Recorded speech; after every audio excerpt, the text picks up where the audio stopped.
Ito ang Bombo Radio Philippines. Fully digitalized. Numero 1 sa balita, komentaryo, drama at serbisyo publiko. Bombo Radio Philippines. Bombo Radio Philippines. Unmatched. Number 1 and most trusted source of news and information. Paradyo Bombo. Oras sa Bombo Radio Iloilo, Philippine Standard Time, 52 minutos na nakaligad sa takna siningala sa 11. Welcome sa pagpangalagad sa Bomboanay sa 2-3 FM Bombo Radio Iloilo, flagship station sa the number 1 most trusted radio network kinakantri ang Bombo Radio Philippines. Adlaw kita karon sa Miyerkules, Setyembre 24, tuig 2025. Kagkaron sa aton sininga Christmas countdown. Christmas is a time for sharing, giving gifts for everyone. What matter now is this Christmas we share the love. 92 días na lang, kagapaskwa na. Sa gihapon, inimula gani mo ang kurman, Bombot Shama Blanco Hoher. Sa madalaguan, kag mga nagapaw na karon nga mga balita. Iloilo City Councilor Rex Sarabia, ginpanawagan si Law District Representative Julian Jamjam Baronda nga imbestigaran or iplastar sang maayo pangitan sang solusyon ining mga flood control projects. Hambal gani sang konsihal sinya tigin suportaran taman ka buto ta ka ti sinya mas maayo lang sini banwa nga dapat solusyonan mo ng problema karon diri sa mga flood control projects sa bayan sa syudad sa Iloilo. Sa pihak nga bahin na banwa ginapangatubang sini nga problema sa nga bahas ginagkalain nagakinahanglan sa nga mas maayo sini nga master plan agud masulbar suno pa sa head sa Provincial Disaster and Risk Reduction Management Office. Amo man gani retired na Colonel Salinas, sir, no, kinanglan gid man sang mas maayo sini nga master plan. O galing kay ti hindi naton maintindihan kung bala nagaupod pa niyang master plan nga tinaga o kung base kung master na lang ang bilin ang plano nanod na sa baha sa nagaligad sini ang mga kaygayunan or hitabo sa pagbaha-baha o kung ang master why naman plan na lang bilin kada tuig, kada bulan, kada tsimpo yasang tingulan, plano lang kita nga plano, basi mahimo na ni dugay-dugay nga eroplano, kag maglupad na lang. Ining problema naton sa pagbaha-baha sa aton sining lugar, hindi niya madala sa 1, 2, 3, 4 lamang katuiga. No, mas manayo or mas maayo sini banwa nga makapangita kita sa gilayon sining solusyon sa kag at the same time pangitaan taman sining long-term solution. Hindi kay daw kasubong ialunsay lang ang mga band-aid or temporary solution lang ang aton siniyang ginapangita.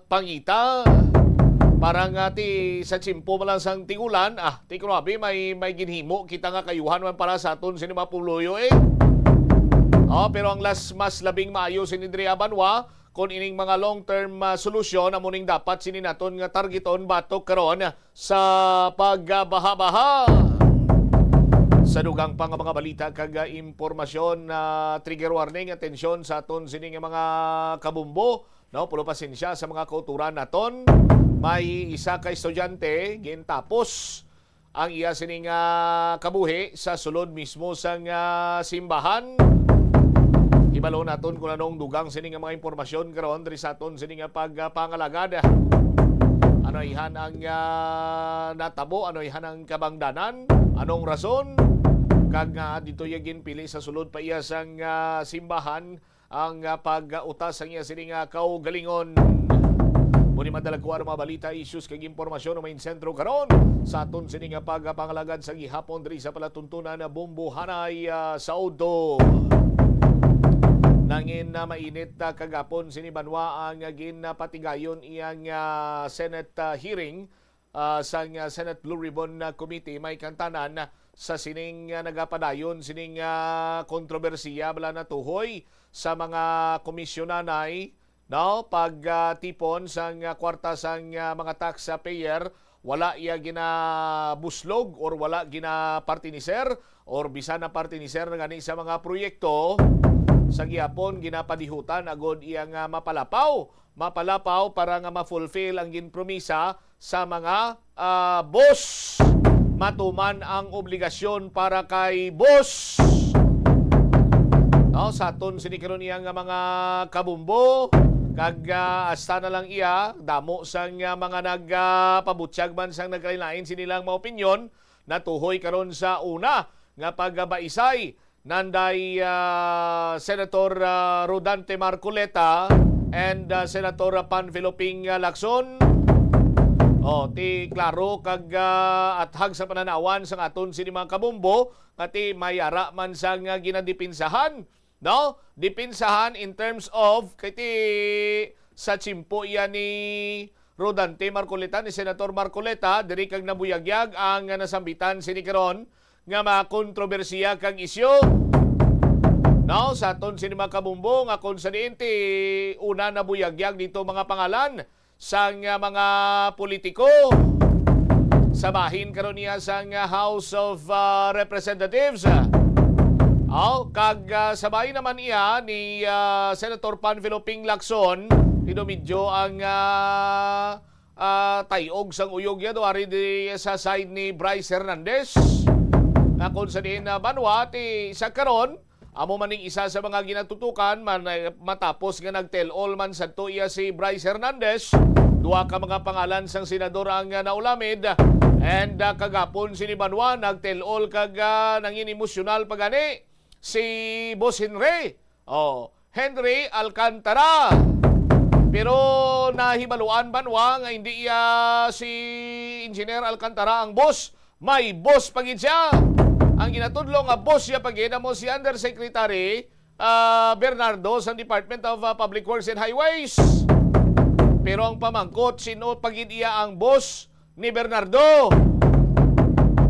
Kaya nagagwa karon sa istorya banwa nga si Bernardo nagasugo sa kay Alcantara, si Alcantara nagasugo sa kay Hernandez.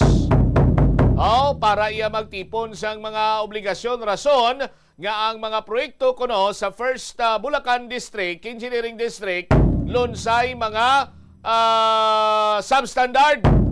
Kay tikinanglan ma-fulfill nimong obligasyon nga 20 or 25, tub-tub 30, tub-tub 30%. Muning tutukan ta pagidugang diri sa aton sini nga pagpangalagada sa DYFM Bombo Radio Iloilo. Yari na News Center, balikan ta detalye sa mga balita kag impormasyon pagkatapos ang Bombo Network News.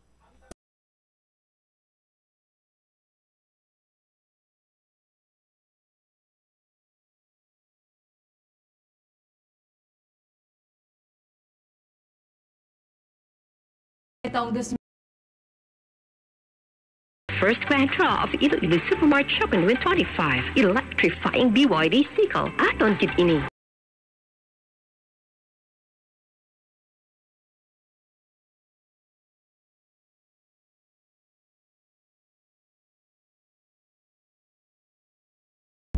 Bilang po ng mga kumpirmadong nasawi sa tumaob na bangka sa Northern Luzon, 4 na. 3 po dito patuloy pa rin pinaghahanap ayon sa Philippine Coast Guard.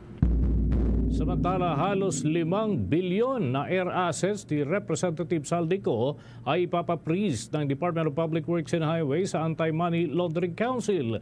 Ilang mga kawani at kontraktor pagpapaliwanagin naman dahil sa kanilang lavish lifestyle. Sa international news naman, US President Donald Trump naniniwalang mababawi ng Ukraine lahat ng teritoryo nito na nakubkob ng Russia. Sa balitang palakasan, Rockets guard nagtamo ng injury na katakdang sumailalim sa surgery ngayong linggo. At live nationwide via satellite, dumako na tayo sa mga detalye ng ating mga balita. Bombo Weather Update. Lumakas pa sa nakalipas na mga oras at isa ng ganap na tropical storm ang dating tropical depression lamang na bagyong Opong nitong araw ho lamang yan mga kabombo. Base nga sa update na inilabas ng Department of Science and Technology ay nagkaroon ito ng paglakas o intensification sa nakalipas na mga oras at posible na lalo pang tumindi ang bitbit nitong hangin habang ito ay nananatili sa karagatan. Sa ngayon mga kabombo ay isa na nga itong tropical storm at merong lakas ng hangin na 65 kilometers per hour at meron naman pagbugso ng hangin na aabot sa 80 kilometers per hour at maaaring magdulot ng pinsala. Kumikilos ang naturang sama ng panahon ng patimog o timog-kanluran sa direksyon at nasa 20 kilometro naman ang kanyang bilis. Inaasahan na ito ay magkakaroon ng interaction sa kalupaan at posibleng magkaroon ng landfall sa bahagi ng Bicol Region sa mga darating na araw, partikular na sa Biyernes. Inaasahan din na patuloy pa itong pag-iibayuhin ng mainit na temperatura ng karagatan kaya naman lalakas pa bilang isang severe tropical storm pagsapit naman ang 25 ng Setyembre. Hindi naman direktang makakaapekto ang bagyo sa lagay ng panahon sa bansa sa loob ng 24 na oras. Ibig sabihin kung may mga pag-ulan sa inyong mga lugar mga kabombo at mga ka-Star Nation, ito'y dulot ng ibang weather system. Maaaring ito ay sanhi ng habagat o southwest monsoon o kaya naman ay ng isolated thunderstorm. Posible naman na magtaas ng tropical cyclone wind signal number 1 sa northeastern Mindanao, eastern Visayas at maging sa Bicol Region sa nasabing mga araw. Sa hapon ho ng Biyernes mga kabombo, inaasahan tatama ang tropical storm Opong sa Bicol Region at sa southern Luzon area na makarating ho nito at yan ay magpapatuloy hanggang manalasa sa iba pang bahagi ng bansa lalo na dito sa Luzon. Inaasang lalabas ito ng Philippine Area of Responsibility pagsapit ng araw ng Sabado kaya naman ay umaga ng Linggo 28 na ng Setyembre ng taong kasalukuyan. Samantala, patuloy pa rin po ang pinaghahanap ang nasa 3 individual na sakay ng tumaob na fishing boat sa may Northern Luzon sa kasagsagan ng pananalasan ng Super Typhoon Nando. Ayon kay Philippine Coast Guard spokesperson Noemi Cayabyab, 4 na katawan na ang naiahon po ng retrieval team mula sa dagat habang nananatili pa rin nakadeploy ang search and rescue team sa palibot po ng Ground Zero. Nasa maayos na rin kalagayan ng 6 na iba pang na-rescue na pawa pong dinala sa pagamutan para sa medical assessment. Nakahanda rin po ang Philippine Coast Guard na mag-deploy ng karagdagang rescue team kung kakailanganin po sa malawakang paghahanap. Batay sa naunang report na inilabas po ng Philippine Coast Guard, nakaangkla ang naturang bangka sa may Santaan na Cagayan kahapon.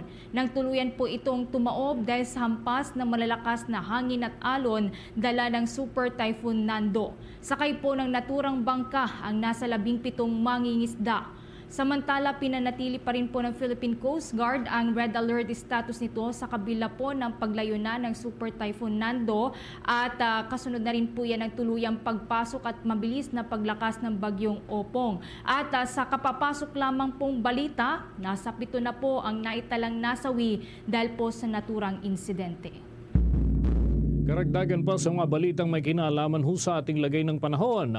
Mga kabombo, 4 na major dams ang nagpapakawala ng tubig. Sa iba't ibang bahagi po yan ng Luzon, kasunod rin ang malawakang pag-ulan na dinala ng Super Typhoon Nando at hanging habagat. Batay sa report na inilabas ng State Weather Bureau, ngayong araw ho ito, kasalukuyang nagpapakawala ng tubig ang Ambuklaw Dam, Binga Dam at maging ang Ipo Dam sa bahagi po ng Northern Luzon. Sa Binga Dam, 4 na floodgates nito ang nagbukas at nagpapakawala ng volume ng tubig na aabot sa mahigit 300 cubic meters per second. At isang gate naman dyan sa bahagi ng Ipo Dam ang nakabukas at nagpapakawala ng 60 sentimetro kwadrado. At sa Magat Dam, at maging sa Ambuklaw Dam, tig-tatlong floodgates ang nakabukas sa mga pagkakataong ito. Nagpapakawala ang Ambuklaw ng 250 cubic meters per second at yung mahigit 870 cubic meters per second naman ang tubig na pinakakawalan ng Magat Dam. Pawang naipon ang tubig na yan sa naturang mga dam dahil na rin sa malawakang pag-ulan at halos lumagpas na sa normal na high water level ang antas ng mga ito. Dahilan upang sunod-sunod na magbukas ng floodgates ang mga pasilidad na yan. Samantala, sa loob ng 24 na oras ay umangat naman ng kabuuang 5.62 metro ang antas ng tubig sa pinakamalaking dam dito sa ating bansa. Yan yung San Roque Dam. Umabot mga kabombo sa mahigit 200 na metro ang naging antas ng naturang dam. 10 metro na lamang ho ay bago maabot yung normal high water level na 280 meters. At inaantabayanan pa rin ang kalagayan nito at mananatili ang pagpapakawalan ng tubig hanggang sa mailayo doon sa high water level ang antas nito upang maiwasan ang posibleng peligro ng pag-apaw. Samantala, nanalasan naman po ang mga ipo-ipo sa ilang lugar sa Luzon kasunod ng pagdaan ng Super Typhoon Nando sa Hilagang Luzon. Bagamat patuloy pa rin binibiripika po ng mga otoridad ang kabuang bilang ng mga tumamang ipo-ipo, ilang local government units na rin po ang nagkumpirma sa pananalasa ng mga ito kung saan ilang kabahayan ang napinsala. Isang ipo-ipo po ang tumama sa may barangay Lungo sa may Mikawayan, Bulacan, kung saan 7 kabahayan po ang nasira. Maraming punong kahoy ang nabuwal habang 13 pamilya naman ang inisyal na natukoy na apektado. Sumunod na tumama po ang isa namang ipo-ipo dyan sa may Olonga po sa Zambales kung saan maraming kabahayan din po ang nasira. Ilan sa mga ito ang nilipad pa po ang bubungan.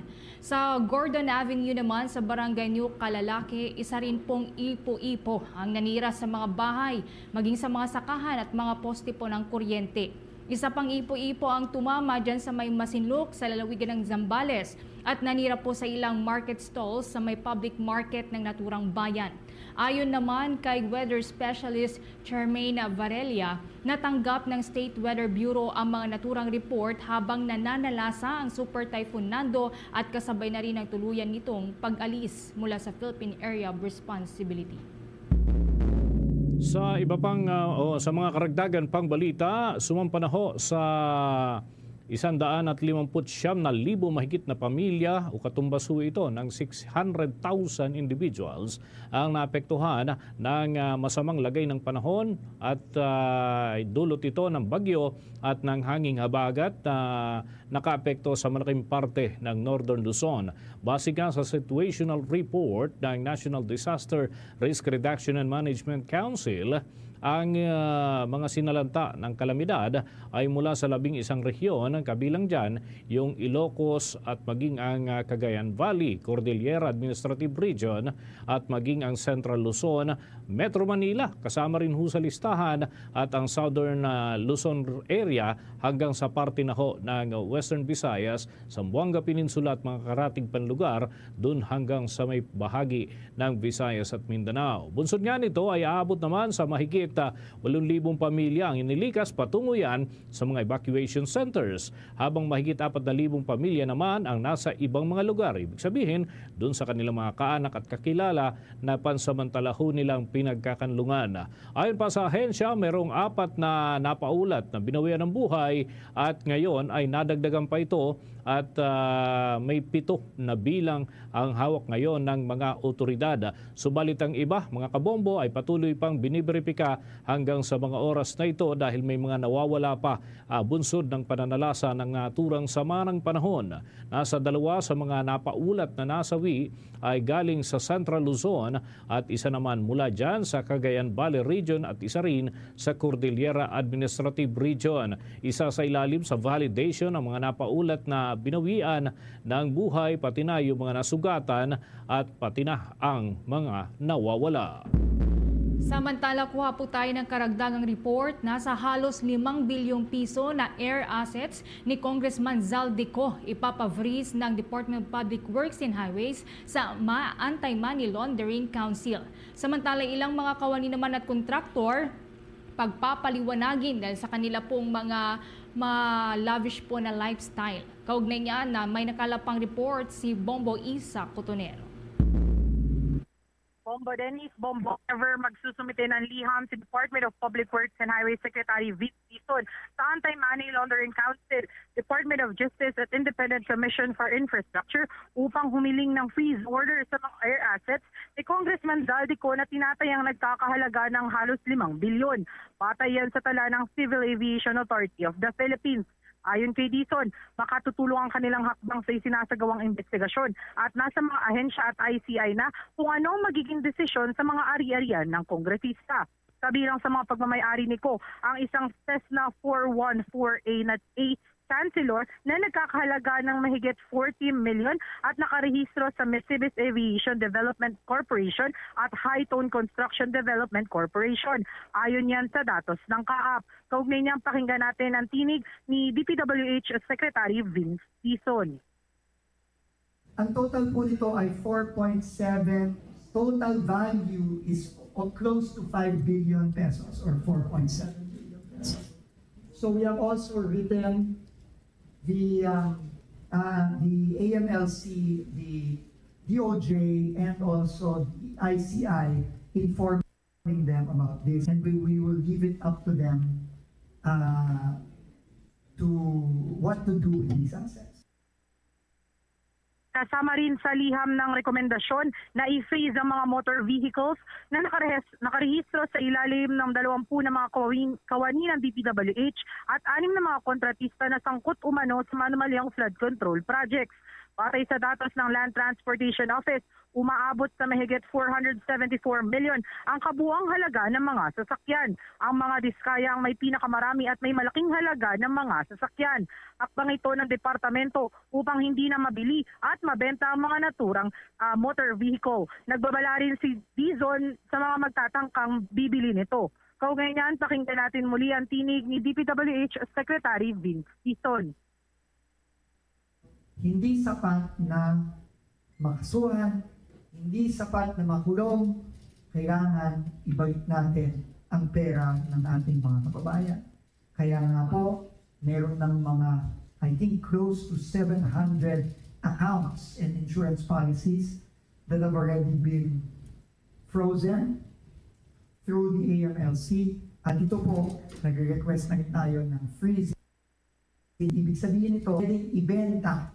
At kung mayroong mga kababayan tayo na nakikipag-transaction dito at gustong bumili ng mga sasakyan na ito, dito sa mga taong ito, magdalawang isip na po kayo kasi pati po kayo madadamay dito kapag binili nyo itong mga assets na ito. Dagdag pa rito, pagpapaliwanag rin ng pagawaran ng 10 kawani na umano'y namumuhay ng marangya sa kabila ng pagiging empleyado ng gobyerno. Sangkot sa mga substandard na proyekto at umano'y nagtatamper ng mga dokumentong may kaugnayan sa investigasyon. Binigyan sila ng 5 araw upang magsumite ng paliwanag at posibleng kaharapin ng mga ito ang kasong administratibo o kriminal kung makitaan ng sapat na ebidensya. Binigyan din ni Dizon na wala siyang sisinuhin sa mga pananaguti ng sinumang mapatunayang sangkot, maging ito'y dating kalihim o undersecretary. Kaugnay niyang pakinggan natin muli si DPWH Secretary Vince Dizon. Tuloy-tuloy ito. Sabi ko nga, pasensyahan tayo dito. No? Kung makaya ng mga opisyalis na hindi ko siseryosohin yung sinasabi ko from the very beginning, I hope this is proof that we are serious, that the President is serious about this. Okay? And we will spare nobody. Top to bottom. Okay, top to bottom, we will spare no one here. No? Kay Yusek pa yan, kay former Secretary, Yusek, ASEC, Director, RD, DE. Kailangan umayos na itong institusyon na ito. And it starts with accountability. Kailangan managot.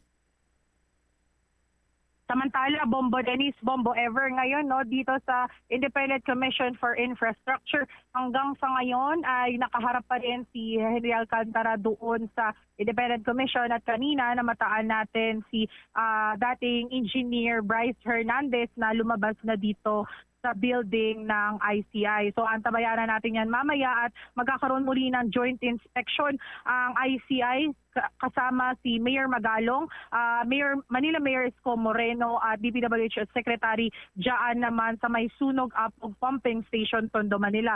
Kung saan matatandaan natin na ito ay isa sa mga inireklamo ni Manila Mayor Isko Moreno na hindi gumagana umano kapag malakas ang ulan. Yan muna ang latest update mula dito sa lungsod ng Taguig. Ito si Bombo Ista Cotoner and this is Bombo Radio Philippines, the #1 and most trusted source of news and information. Basta Radio Bombo. Mula dyan sa Taguig City, partikular na ho sa tanggapan ng Independent Commission na nag-iimbestiga ito sa usapin ng flood control anomalies. Tunguhin naman natin ang Senado dahil agarang parusa at hatol doon sa mga naunang naisampang kaso ay maaari daw nakapigil sa trillion peso scandal sa flood control projects ayon yan sa isang mambabatas. Alamin natin ang iba pang mga development dyan sa ulat ni Bombo J.C. Galvez. Binigyan diin ni Senator Francis Kiko Pangilinan ang kahalagahan ng mabilis at mahusay na sistemang panghukuman upang masugpo ang malawakang korupsyon sa bansa. Sa pagdinig ng panukalang budget ng judiciary para sa susunod na taon, iginit ng senador ng patuloy na pagkaantala sa pagbibigay ng hustisya ang nagiging dahilan upang lumakas ang loob ng mga tiwaling opisyal. Dagdag ni Pangilinan, kung nagkaroon ng agarang parusa at hatol sa mga naunang kaso ng katiwalian, maaaring naiwasan ang kasalukuyang trillion peso scandal na itinuturing na pinakamalaking kaso ng korupsyon sa kasaysayan. The largest corruption scandal that the country has ever faced. And ultimately, the rule of law, respect for the rule of law, and justice is on trial as well. Our country is shaking from the massive corruption that has been exposed and continues to be exposed. And ultimately, the question is, and among the minds of our people, and they have said this repeatedly, wala namang makukulong dyan. Puro investigasyon lang. Tulad nung mga nakaraang skandalo at corruption cases, wala namang nakukulong. O kaya nakulong na pinakakawalan din naman. Batay sa datos mula sa Sandigan Bayan, lumabas na 47% lamang ang conviction rate ng korte o halos kalahati ng mga kasong isinampa ay nauwi sa pagkakabasura. Ipinahayag ng senador ang pangamba na maaaring mangyari rin ito sa mga kasong kaugnay ng umano'y anomalya sa flood control projects ng Department of Public Works and Highways at ilang mataas na opisyal ng gobyerno. Kaugnay nito, nanawagan si Pangilinan na isulong ang modernisasyon at reforma sa hudikatura upang mapabilis ang pagresolba ng mga kaso at mapanagot ang mga tiwaling opisyal. Anya, ang pagbibigay ng sapat na suporta at pondo sa mga hukuman ang susi upang maipatupad ang mabilis at epektibong hustisya. Binigyan din ng senador ng kasalukuyang panawagan ng publiko laban sa katiwalian ay pagkakataon upang palakasin ang hudikatura at tiyakin ng pananagutan at hustisya ay may pagkakalob ng mabilis at patas. Para sa Bombo Network News, ako si Bombo J.C. Galvez and this is Bombo Radio Philippines, the #1 and most trusted source of news and information. Basta Radio, Bombo! Samantala, bumuna po ang Department of Justice ng isang task force na tututok sa anomalyang bumabalot sa mga flood control projects at iba pang public infrastructure projects sa Pilipinas. Ito ay tinawag na DOJ NBI Case Build-Up Task Force batay sa Department Order No. 674 ng naturang ahensya. Sa ilalim nito, magsisilbing chairperson si Justice Undersecretary Jessie Andres, habang magsisilbi namang miyembro nito ang 15 pa na agent ng o ahente po ng National Bureau of Investigation, kabilang ang 3 lead investigator. Bahagi po ng papel ng naturang task force ay ang pagsasagawa ng proaktibong case build-up laban sa mga individual na sangkot sa malawakang anomalya sa flood control projects. Maliban dito, mangangalap din ang task force ng mga akmang ebidensya, magsusuri at maghahanda po ng mga rekomendasyon para sa posibleng paghahain ng kaso laban sa mga nasasangkot na individual. Una na nga pong sinimula ng National Bureau of Investigation ang pangangalap ng impormasyon at pagsusuri sa mga proyekto sa iba't ibang parte ng bansa, kasunod po ng kautusan niyan ni NBI Director Jaime Santiago. Ilang linggo na ang nakakalipas. Samantala, lumabas sa redacted document ng International Criminal Court ang mga pangalan na De La Rosa at Aguirre. Yan ay para sa pre-confirmation briefing at para sa kaso at may kinalaman sa crimes against humanity laban kay dating Pangulong Rodrigo Duterte. Bagamat hindi binanggit ang kanilang mga buong pangalan, tinukoy sa dokumento si De La Rosa bilang pinuno ng pambansang pulisya sa ilalim ng Duterte administration na nagpatupad ng Project Double Barrel hango sa Davao Model na kontra sa illegal na droga. Samantala, si dating Justice Secretary Vitaliano Aguirre ay idinawit din, pero mariin niyang itinanggi ang naturang pagiging bahagi ng mga pagpatay doon sa mga drug lords bilang parte ng kampanya kontra sa illegal na droga, krimen at korupsyon. Si Aguirre ang unang kalihim ng Department of Justice sa ilalim noon ng Administrasyong Duterte. Samantala, ayon naman kay Attorney Cristina Conti, isa sa mga International Criminal Court accredited assistant to counsel na nabanggit sa pre-confirmation brief ang naging masusing papel nitong si De La Rosa at Aguirre, maging ang kanyang sa palagay umano malinaw na ipinapakita nito na co-perpetrator ang status nitong si De La Rosa kasama ang dating Pangulong Duterte.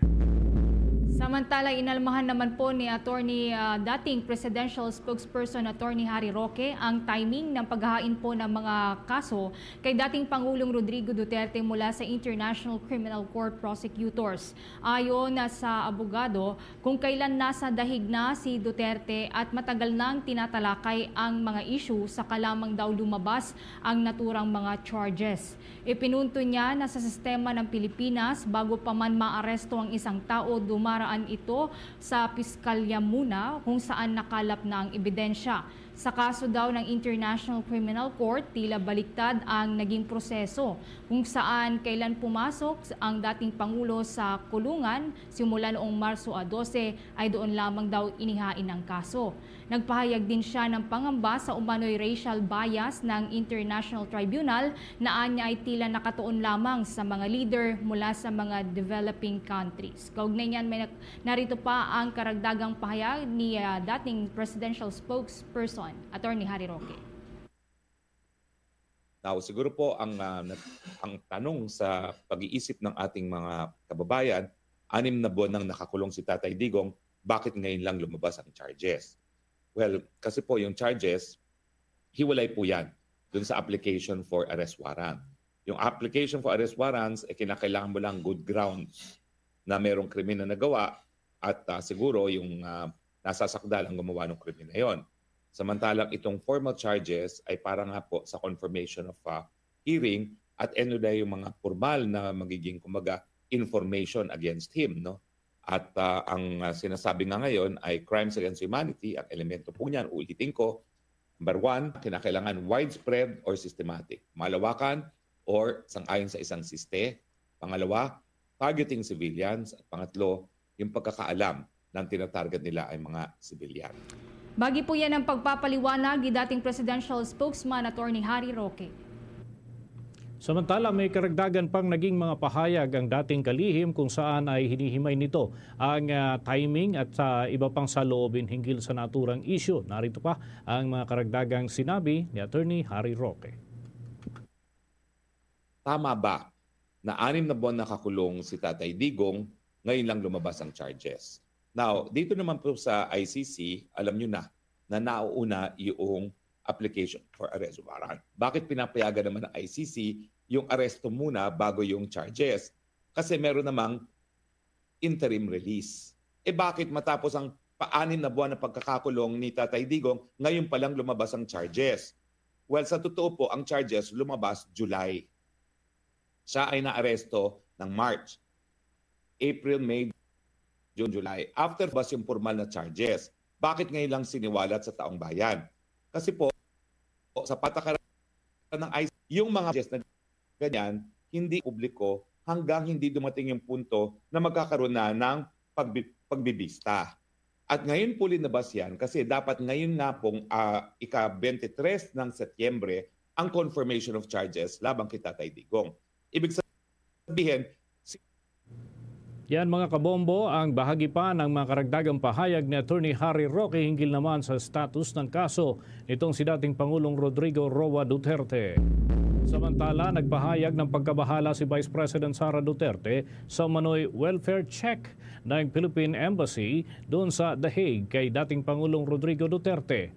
Ayon kay Vice President Sara, nalaman lamang niya mula sa Malacanang na isang ulat tungkol naman sa kanyang ama ang ipinaabot kay Pangulong Ferdinand Bongbong Marcos Jr. matapos na makapasok ang mga opisyal sa detention unit gamit naman ang maling dahilan. Git niya, laging may dumadalaw na miyembro ng pamilya upang tiyakin ang kalagayan ng dating Pangulo kaya hindi na kailangan pa ng gobyerno at binalaan din niya ang International Criminal Court at Malacanang na mananagot kung may masamang mangyari sa dating presidente dahil sa mga ganitong pagbisita. Ito raw ay malinaw na utos ni Presidente Marcos na ipinapanggap bilang consular function.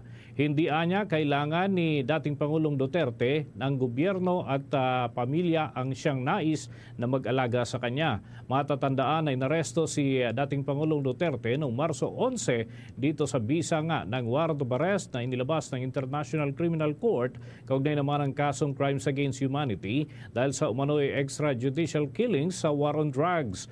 Inaasahan mga kabombo ang anumang pahayag hinggil dyan mula sa panig ng Palasyo Malacanang.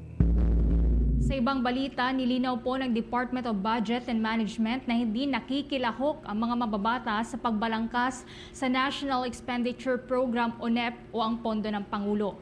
Ipinaliwanag ni Budget Secretary Amena Pangandaman na nangyayari ang pakikipagkoordinasyon sa mga mababatas sa level ng ahensya, gaya ng Department of Public Works and Highways at hindi sa mismong Budget Department. Binigyang diin din ni Budget Assistant Secretary Rolando Toledo na istriktong binabalangkas ng ehekutibo ang NEP at walang nalalaman ang Department of Budget and Management sa mga proponent na nasa likod ng mga submission ng ahensya. Hindi din anya sinusuri ng Budget Department ang mga proyekto maliban na lamang kung ito ay kabilang sa isinumiting proposal o panukalan ng departamento at mga ahensya gaya nga ng DPWH. Ginawa ng DBM officials ang pahayag matapos ngang sabihin ni dating DPWH Secretary Manuel Bunuan nitong Martes sa Senate hearing na kabilang umano ang tinatawag na leadership fund sa paghahanda ng taunang pondo ng gobyerno.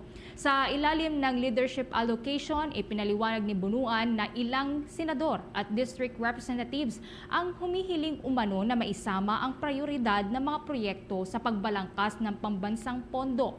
Ito naman ang naging tugon ng dating kalihim matapos siyang tanungin ni Senate Blue Ribbon Committee Chairman Panfilo Lacson kung paano isinisingit ng mga mababatas ang pondo para sa mga proyekto sa ilalim ng National Expenditure Program. 30 minuto na makalipas ang alas 12 ng tanghali.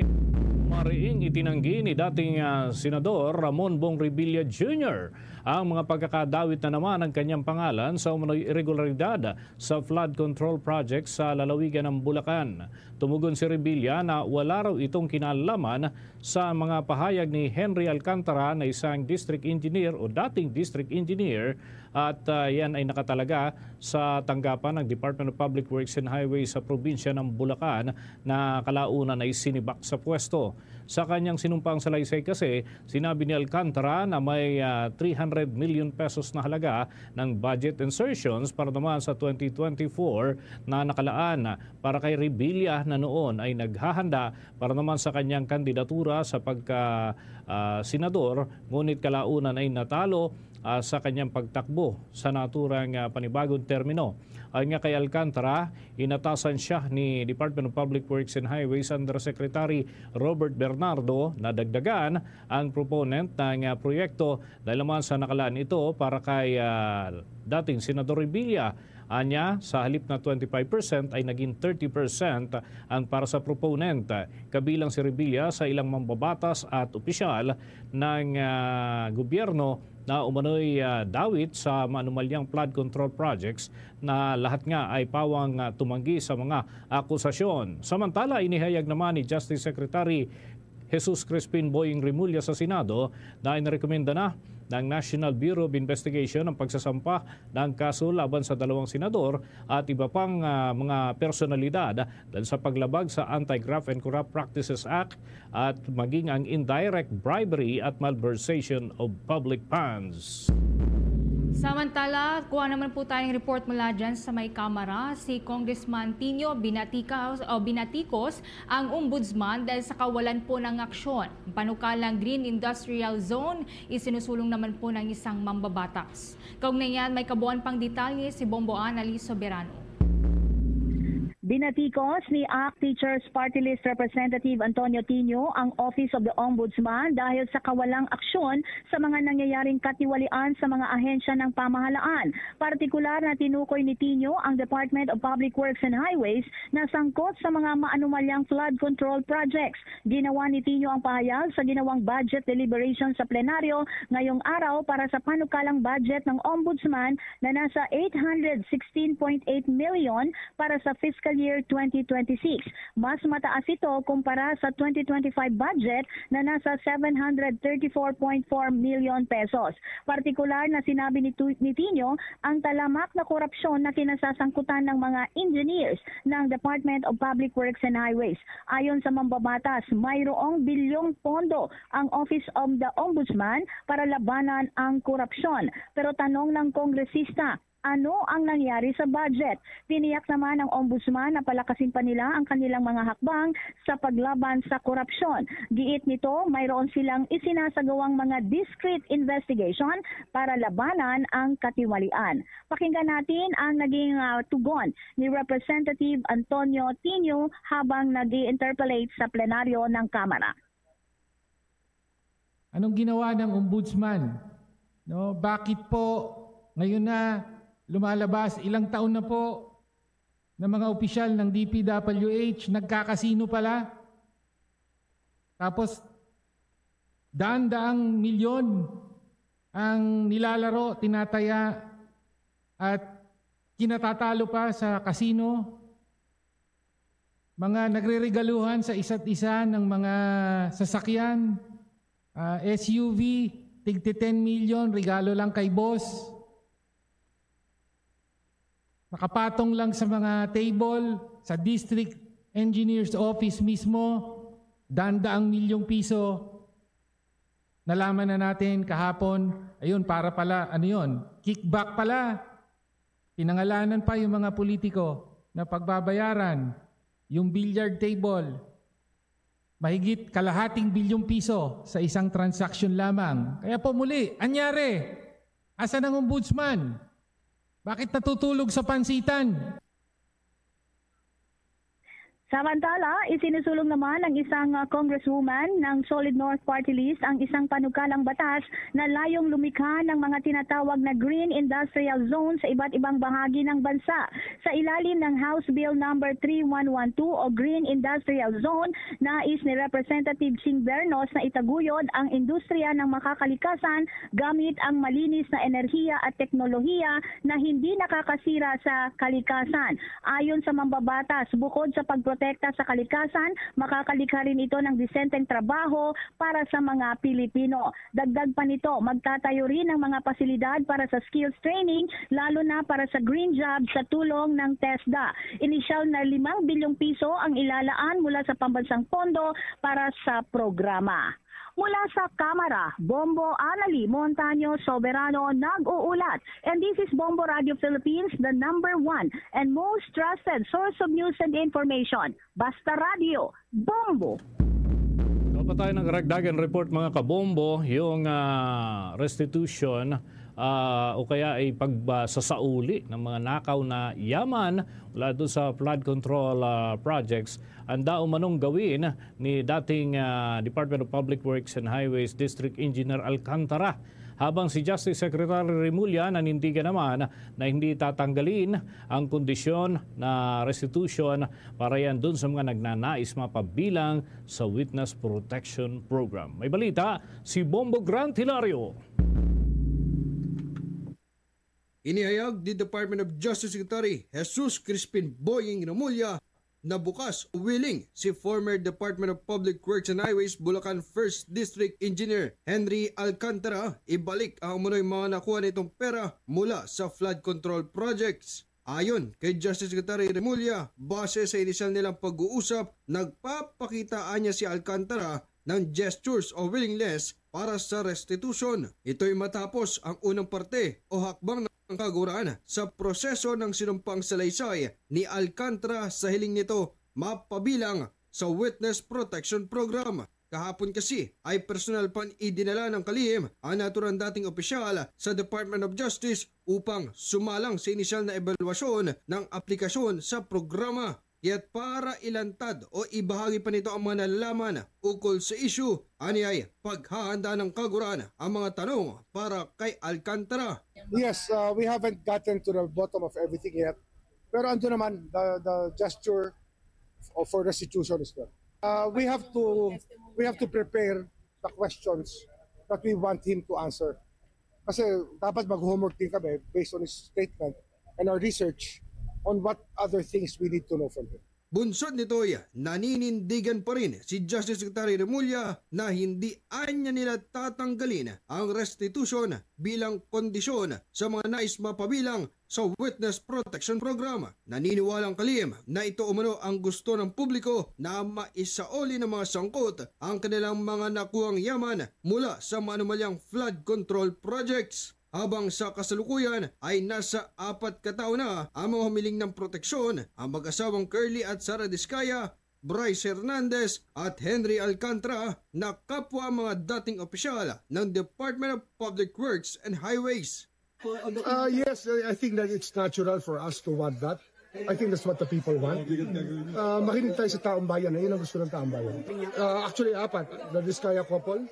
Okay. And then Bryce Hernandez and Mr. Alcantara. Sa nagpapatuloy na kaluwat-ka ng investigasyon hinggil sa kontrobersiya, hindi pa rin tiyak kung kailan o maaaprobahan ang aplikasyon ng mga nabanggit para mapabilang sa Witness Protection Program. Ayon sa kaguran, dadaan pa ito sa masusing ebalwasyon bago tuluyang maikonsiderang testigo ng Estado para sa investigasyon. Gayunpaman, binigyan din ni Justice Secretary Remulla na makasasigurong mabibigyang proteksyon ang sinumang lumapit o lumantad upang tumayo bilang testigo. Oh yes, everybody can be a protected witness when they're testifying in court. I think it's it is the responsibility of the state to keep everybody safe. Pero to be a state witness is a different matter. Mula sa Department of Justice, ito si Bombo Grant Hilario, and this is Bombo Radio Philippines, the #1 and most trusted source of news and information. Basta Radio, Bombo! Bombo International News. Inihayag ni US President Donald Trump na naniniwala siyang mababawi ng Ukraine ang lahat ng teritoryo nitong nakubkob ng Russia. Itinuturing naman ito bilang isang dramatikong pagbabago mula sa paulit-ulit na panawagan ng US President sa Ukraine na magparaya ng teritoryo nito sa Russia para mawaksan na ang gyera. Sa kanyang online post, matapos ang pulong niya kasama si Ukrainian President Volodymyr Zelensky sa sidelines ng United Nations General Assembly ng World Leaders, sinabi ni Trump na sa pamamagitan ng pinansyal na suporta ng European Union at partikular na ng North Atlantic Treaty Organization o NATO, kaya ng Ukraine na maibalik ang orihinal na borders bago pa man sumiklab ang gyera noon. Tinawag naman ni Zelensky si Trump bilang isang game changer matapos ang kanilang pagpupulong. Muli namang iginiit ni Trump na kanyang agad nawawaksan ang gyera at bukas na magpatupad ng mas marami pang sanctions sa Russia at hinikayat din ang mga bansa sa Europa na makiisa dito. Sa kasalukuyan, kontrolado po ng Russia ang nasa halos 114,500 square kilometers o katumbas po yan ng 46,600 square miles o 19% ng Ukraine. Kabilang po dito ang Crimea na ginawang annex ng Russia noong 2014 at ang regions pan ng Ukraine, kabilang po dyan ang Donetsk, Kherson, Luhansk at Zaporizhia Oblast. Sa puntong ito ng ating mga balitaan, mga kabombo at mga ka-Star Nation, ko muna tayo ng mga karagdagan pang report mula sa ating news team kaugnay ng mga tinutukan na mga development, mga kabombo at mga ka-Star Nation. Kuha tayo ng update mula dyan sa atin hong reporters. Ito muna, unahin ko itong tungkol ho dito sa tinutukan ni Bombo Jubino tungkol sa grupo ng mga negosyante sa bansa na umaasang makukulong yung mga dawit sa anomalya sa gobyerno. May balita si Bombo Jubino Galang. Hindi tinanggi ng grupo ng mga negosyante sa bansa na apektado rin sila sa mga nangyayaring lantarang na korupsyon sa gobyerno. Ayon kay Sergio Ortiz Luis, ang Pangulo ng Employers Confederation of the Philippines, na bawat membro nila ay sinasala para matiyak na hindi sangkot sa anumang usapin ng korupsyon. Sa palagay ko kung meron mga miyembro kami diyan, siguro hahanapin namin yan at tatanggalin kung kailangan tanggalin. Marami tayong problema ngayon sa investment. Kulela tayo dito sa mga neighbors sa ASEAN. I think sa ASEAN 6, number 6 tayo doon sa listahan. Talo pa tayo even our stock market. Yung mga pumapasok na investment sa atin, kahuli-hulihan din tayo, last choice tayo. Naniniwala ito na mapapanagot ng gobyerno ang mga sangkot sa iba't ibang korupsyon sa bansa. At kailangan maipakita na mabilis at nakapanipaniwala yung mga mag-iimbestiga. I think majority of the people are happy with that he's doing. Kung minsan lang, ako meron lang akong isang na hindi nag-agree sa lahat ng pag-resign. Dahil, alam mo, hindi naman lahat ng tao ron masama, gumawa na kalokohan. Meron mga career people there na yung pamilya, inaasahan yan, pag naglitan, bigla na lang mag-resign at hindi ma-appoint, sinira mo buhay, hindi naman pala siya kasali. So, madali na mga makita ko sino yung mga involved. Hindi naman kailangan mag-resign lahat. Ako si Bombo Juvino Galang and this is Bombo Radio Philippines, the #1 and most trusted source of news and information. Basta Radio Bombo! Samantala, itong World Coconut Congress 2025, formal na huyang nagbukas ngayong araw. Alamin natin kung ano mga aktibidad ang nakapalubo dito dahil mga programa ng pamahalaan ang itinataguyod at may mga nakalaan ho para dun sa mga farmers ng coconut farmers sa ating bansa. Alamin natin yan sa ulat ni Bombo Bea Pinisa. Formal nang binuksan ngayong araw ang World Coconut Congress 2025 na siyang magtatagal hanggang Biyernes, Setyembre 26 sa Pasay City. Pinangunahan ng United Coconut Associations of the Philippines ang pagbubukas ng naturang expo katuwang ang Philippine Coconut Authority at maging ang Department of Agriculture. Layon nito na isailalim sa rehabilitation at gawing climate resilience ang coconut industry sa bansa bilang nasa pangatlong pwesto na sa ngayon ang Pilipinas pagdating sa coconut production. Mga naging paunang pahayag ni UCAP Chairman Marco Reyes, binigyan din niya na sa pamamagitan ng mga kolaborasyon at pakikipag-ugnayan sa mga stakeholders na siyang makakatulong sa mga lokal na coconut farmers ang siyang pinaka-highlight nitong expo. Kaugnay pakinggan natin ang mga bahagi ng pahayag ni UCAP Chairman Marco Reyes. A highlight of our WCC 2025 is our collaboration with the Roundtable for Sustainable Coconut.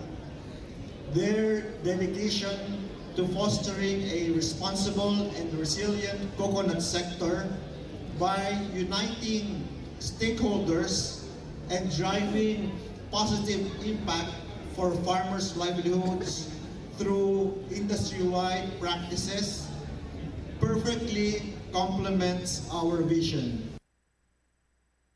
Samantala sa naging opening statements naman ni Department of Agriculture Undersecretary Engineer Roger Navarro, binigyan din niya na ang problema at issue na kinakaharap ng coconut industry gaya ng mababang presyo, decreased productivity ang siyang nagiging dahilan kung bakit nagiging hesitant o nagdadalawang isip ang ibang mamamayan na magtanim pa at pausbungin ang coconut industry sa bansa. Kasunod ito ay hinimok naman ni Navarro ang publiko na aksyonan ng mga challenges na ito at protektahan ang naturang industriya na siyaan niyang tinuguro ang Tree of Life at nakakatulong sa mismong hanap buhay ng lokal na magsasaka. Ngayon, pakinggan naman natin ang bahagi ng pahayag ni Department of Agriculture Undersecretary Roger Navarro. Declining trees productivity, fluctuating market prices, and the new generations are hesitant to farm because of these challenges. If we are to safeguard our future, we must act urgently and unite ourselves to put forward development of the coconut industry. So ngayon, Bombo Dennis, nagpapatuloy pa rin ang nagiging programa rito sa Pasay City upang ipakita ang iba't ibang inisyatibo mula sa iba't ibang organisasyon at maski sa lokal na pamahalaan para sa mas maayos at mas pinalakas pa na industriya ng coconut sa bansa. Yan muna mga updates mula dito sa Pasay City para sa Bombo Network News. Ito si Bombo Bea Piniza and this is Bombo Radio Philippines, the #1 and most trusted source of news and information. Basta Radio, Bombo! Sa puntong ito ng ating balitaan, dakuan na natin ang ulat ng ating mga himpilan. Mahigit 20 public at private schools sa isla ng Calayan ay nasira. Bunsod ng pananalasa ng Super Typhoon Nando, yung klase sa Lunes ay malabo pa rin daw maibalik. May balita ang Bombo Radio Tuguegarao. Apektado ang 23 pampubliko at pribadong paralan sa Calayan, Cagayan sa pananalasa ng Super Typhoon Nando. Ayon kay Dr. Renante Caligiran ng Schools Division Superintendent of Cagayan, batay sa ulat ng District Supervisor ng Calayan, 18 paaralan ang nagtamo ng major damages habang 5 ang may minor damages. Anya, tinangay ng malakas na hangin at ulan ang bubong, kisame, dingding, pinto at bintana na mayigit 100 silid-aralan dahilan upang maging alanganin ang pagbabalik ng klase sa Lunes. Sinabi niya na nakatakdang magsagawa ng engineering unit ng SDO Cagayan na magsagawa ng aktwal na inspeksyon sa isla upang matukoy ang lawak ng pinsala at ang kinakailangang pondo para sa rehabilitasyon. Gayunman, may hamon pa kung posible ang biyahe ng barko-aeroplano upang makarating sa isla ang inspection team dahil sa nagbabanta na isa pang bagyong si Opong. Kabilang din sa mga apektadong bayan ng Gonzaga, Aparia, Santa Ana, Santa Praxedes, Pamplona, Claveria, Ballesteros, Bugay at Santa Teresita kung saan patuloy ang tinataya ang kabuang lawak ng pinsala. Nakakalungkot na ang lahat ng mga eskwelahan doon ay nakaranas ng major damage sa lahat ng klase nila. At pati lahat ng mga learning resources, yung mga SLMs, ay wala na silang pwedeng magamit at nangangailangan sila ng tulong. At kaganda din lang naman na tayo ay kumukonsulta sa regional office at plano din ng central office na tumulong. At yan ang ulat mula dito sa Bombo Radio Tugigaraw para sa Bombo Network News. Ako si Bombo Rubia Ipaya, and this is Bombo Radio Philippines, the #1 most trusted source of news and information. Basta Radio. Bombo! Ang pagtukoy naman kung fit to stand trial si dating Pangulong Rodrigo Duterte maaari pang tumagal daw ng ilang buwan ayon sa isang International Criminal Court lawyer. Kaugnay niyan may report ang Bombo Radio Rojas.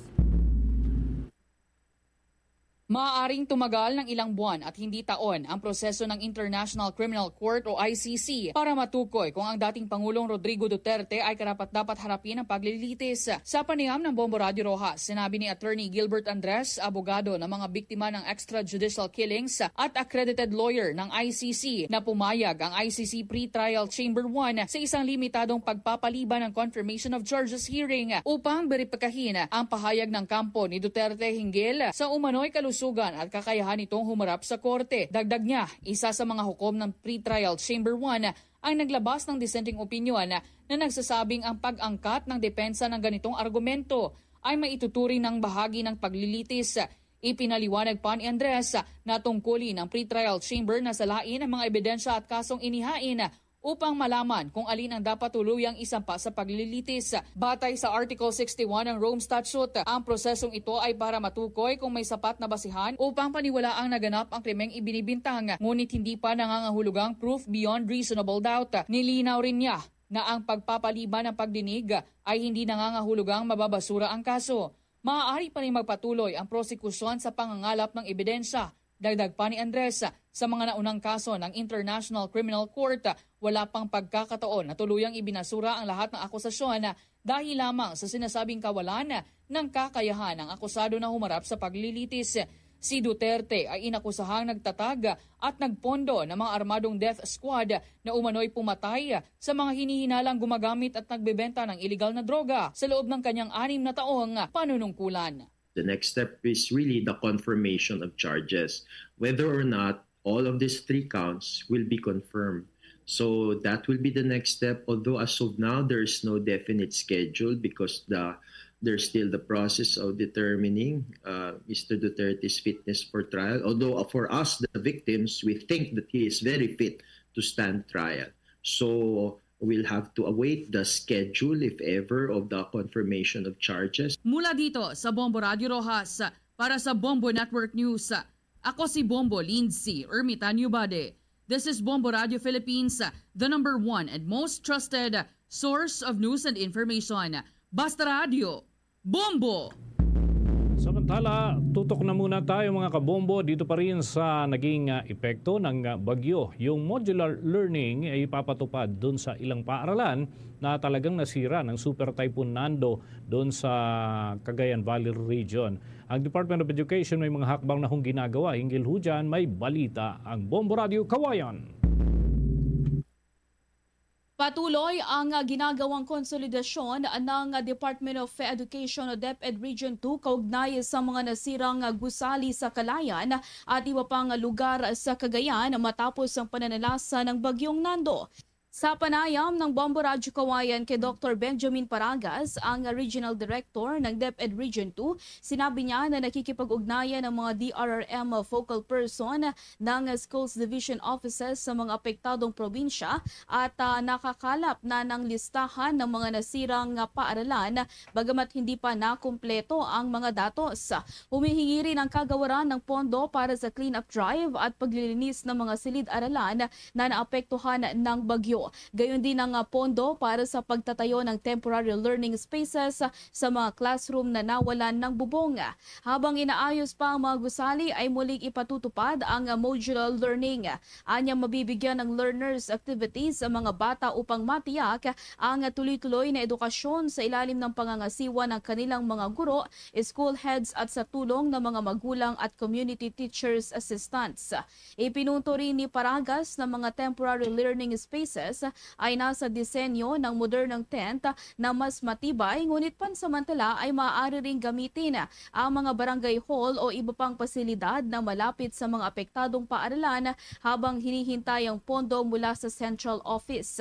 Sa ngayon, wala pang tiyak na timeline kung hanggang kailan ipatutupad ang modular learning dahil kasalukuyan pang inaayos ang mga reports at inihahanda ang pondo para sa mga silid-aralang nawalan ng bubong. Wala pa ring inilalabas na initial amount dahil pinapakompute pa ang kabuang bilang ng mga silid na nasira. Dagdag pa ni Paragas, mahirap ang pagkuha ng report mula sa Calayan dahil sa kawalan ng kuryente at komunikasyon sa lugar. Ang initial na sinadmit po ng report ay maghihingi tayo ng pondo para sa clean-up drive, paglilinis sa mga classrooms na affected, and at the same time, hihingi tayo ng pondo ng pang-temporary learning spaces para sa mga classrooms natin na kinakayan ng bubong, no? Bubong at ibang damages. Meantime, ito naman ang kasanayan natin. We all na instructed na yung mga school heads na i-implement ulit natin yung ADM natin, no? Magmomodular yung mga bata at mabibigyan sila ng mga learners activity sheets.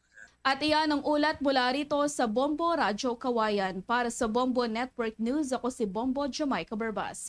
This is Bombo Radyo Philippines, the #1 and most trusted source of news and information. Basta Radyo, Bombo. Isang constitutional law expert hinimok ang publiko na bumuo ng civil society organization na sasangguni sa ombudsman para naman sa pag-iimbestiga doon sa mga maanumalya na proyekto may kinalaman sa flood control projects at huwag na raw hintayin pa ang Independent Commission for Infrastructure na matapos at kaugnay ng kanilang pagsisiyasat. May ulat ang Bombo Radio Iloilo. Iminungkahi ng isang constitutional law expert sa publiko na bumuo ng isang civil society organization na gagawa ng inisyatibo upang maimbestigahan ang mga anomalya sa iba't ibang mga proyekto ng pamahalaan. Sa panayam ng Bombo Radio Iloilo kay Attorney Michael Henry Yusinko, sinabi ito na hindi na dapat hintayin pa ng mamamayan ang binuo ni President Ferdinand Marcos Jr. na Independent Commission for Infrastructure. Ayon kay Attorney Yusinko, maliban sa pagsasagawa ng mga kilos protesta, nararapat din na gumawa ng sariling hakbang ang publiko katulad ng pangangalap ng mga impormasyon at pagtitipo ng mga ebidensya at isangguni ito sa ombudsman. Sinabi ni Yusinko na may special panel of prosecutors ang ombudsman na tiyak na mas mabibigyan ng nararapat na atensyon ang investigasyon. I-gather niyo yung ebidensya ninyo, yung mga impormasyon na makakalap ninyo, at sumangguni kayo doon sa Ombudsman for the Visayas. Kung sa tingin nyo hindi kayo pinapansin ng mga mambabatas natin sa batasan, sa Senado, at hindi kayo nabibisita ng ICI dyan, that's actually good, no? Kasi makaka-focus kayo doon sa tamang investigasyon, which is the investigation being conducted now by the Ombudsman, yung special panel of prosecutors. Si Attorney Michael Henry Yusinko. Para sa Bombo Network News, ito si Bombo Ayan Gahete. This is Bombo Radio Philippines, the #1 and the most trusted source of news and information. Basta Radio, Bombo! Mga kabombo at mga ka-Star Nation, manatiling updated sa mga kaganapan sa loob man o sa labas ng ating bansa. Maaaring tutukan ng mga kaganapan sa pamamagitan ng Bombo Mobile App, YouTube, TikTok at maging sa Facebook Live. Sa atin pong mga himpilan, dyan sa bahagi naman ng Visayas, masusubaybayan ang mga programa. Halimbawa sa probinsya ng Iloilo, nariyan ang Bombo Radio Iloilo at Star FM Iloilo. Doon naman sa area ng Negros Island, Bombo Radio Bacolod and Star FM Bacolod. Sa bahagi ng Central Visayas, Bombo Radio Cebu at Star FM Cebu. Sa probinsya ng Capiz, nariyan naman ang Bombo Radio Rojas at Star FM Rojas. Pero kung kayo ho ay nariyan sa bahagi ng Aklan, mayroon tayo dyan Bombo Radio Kalibo at sa Eastern Visayas, Bombo Radio Tacloban.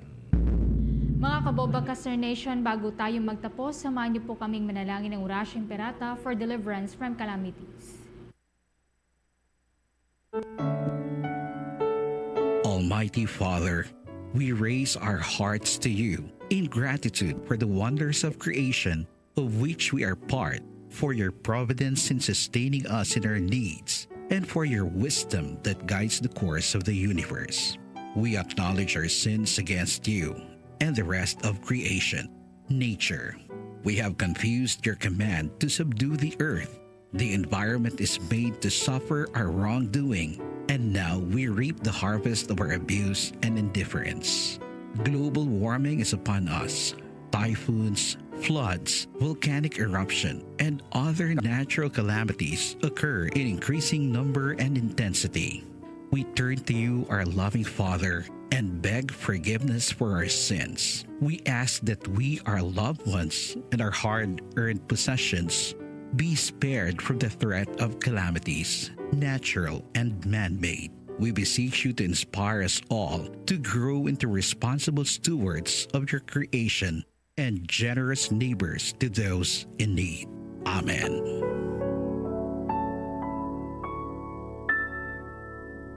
Christmas, it's a time for sharing, giving gifts for everyone. What matters now is this Christmas we share the love. John, sa atin pong Christmas countdown, 92 days bago pong araw ng Pasko. We share the love.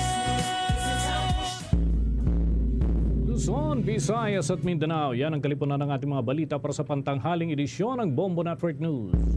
Mula sa Bombo News Center, Makati, this is Bombo Radio Philippines, the #1 and most trusted source of news and information. Basta Radio, Bombo! For the most trusted source of news and information, visit our website at www.bomboradio.com. Follow us on Bombo Radio mobile app, Facebook, YouTube, TikTok, and X, formerly Twitter. Like, share, and stay connected. Anytime, anywhere.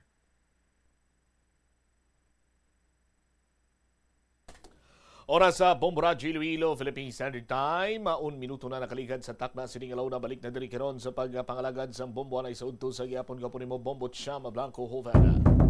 Standby sa kay Bombo Krill Miliesa and Bombo Brian Gonzales.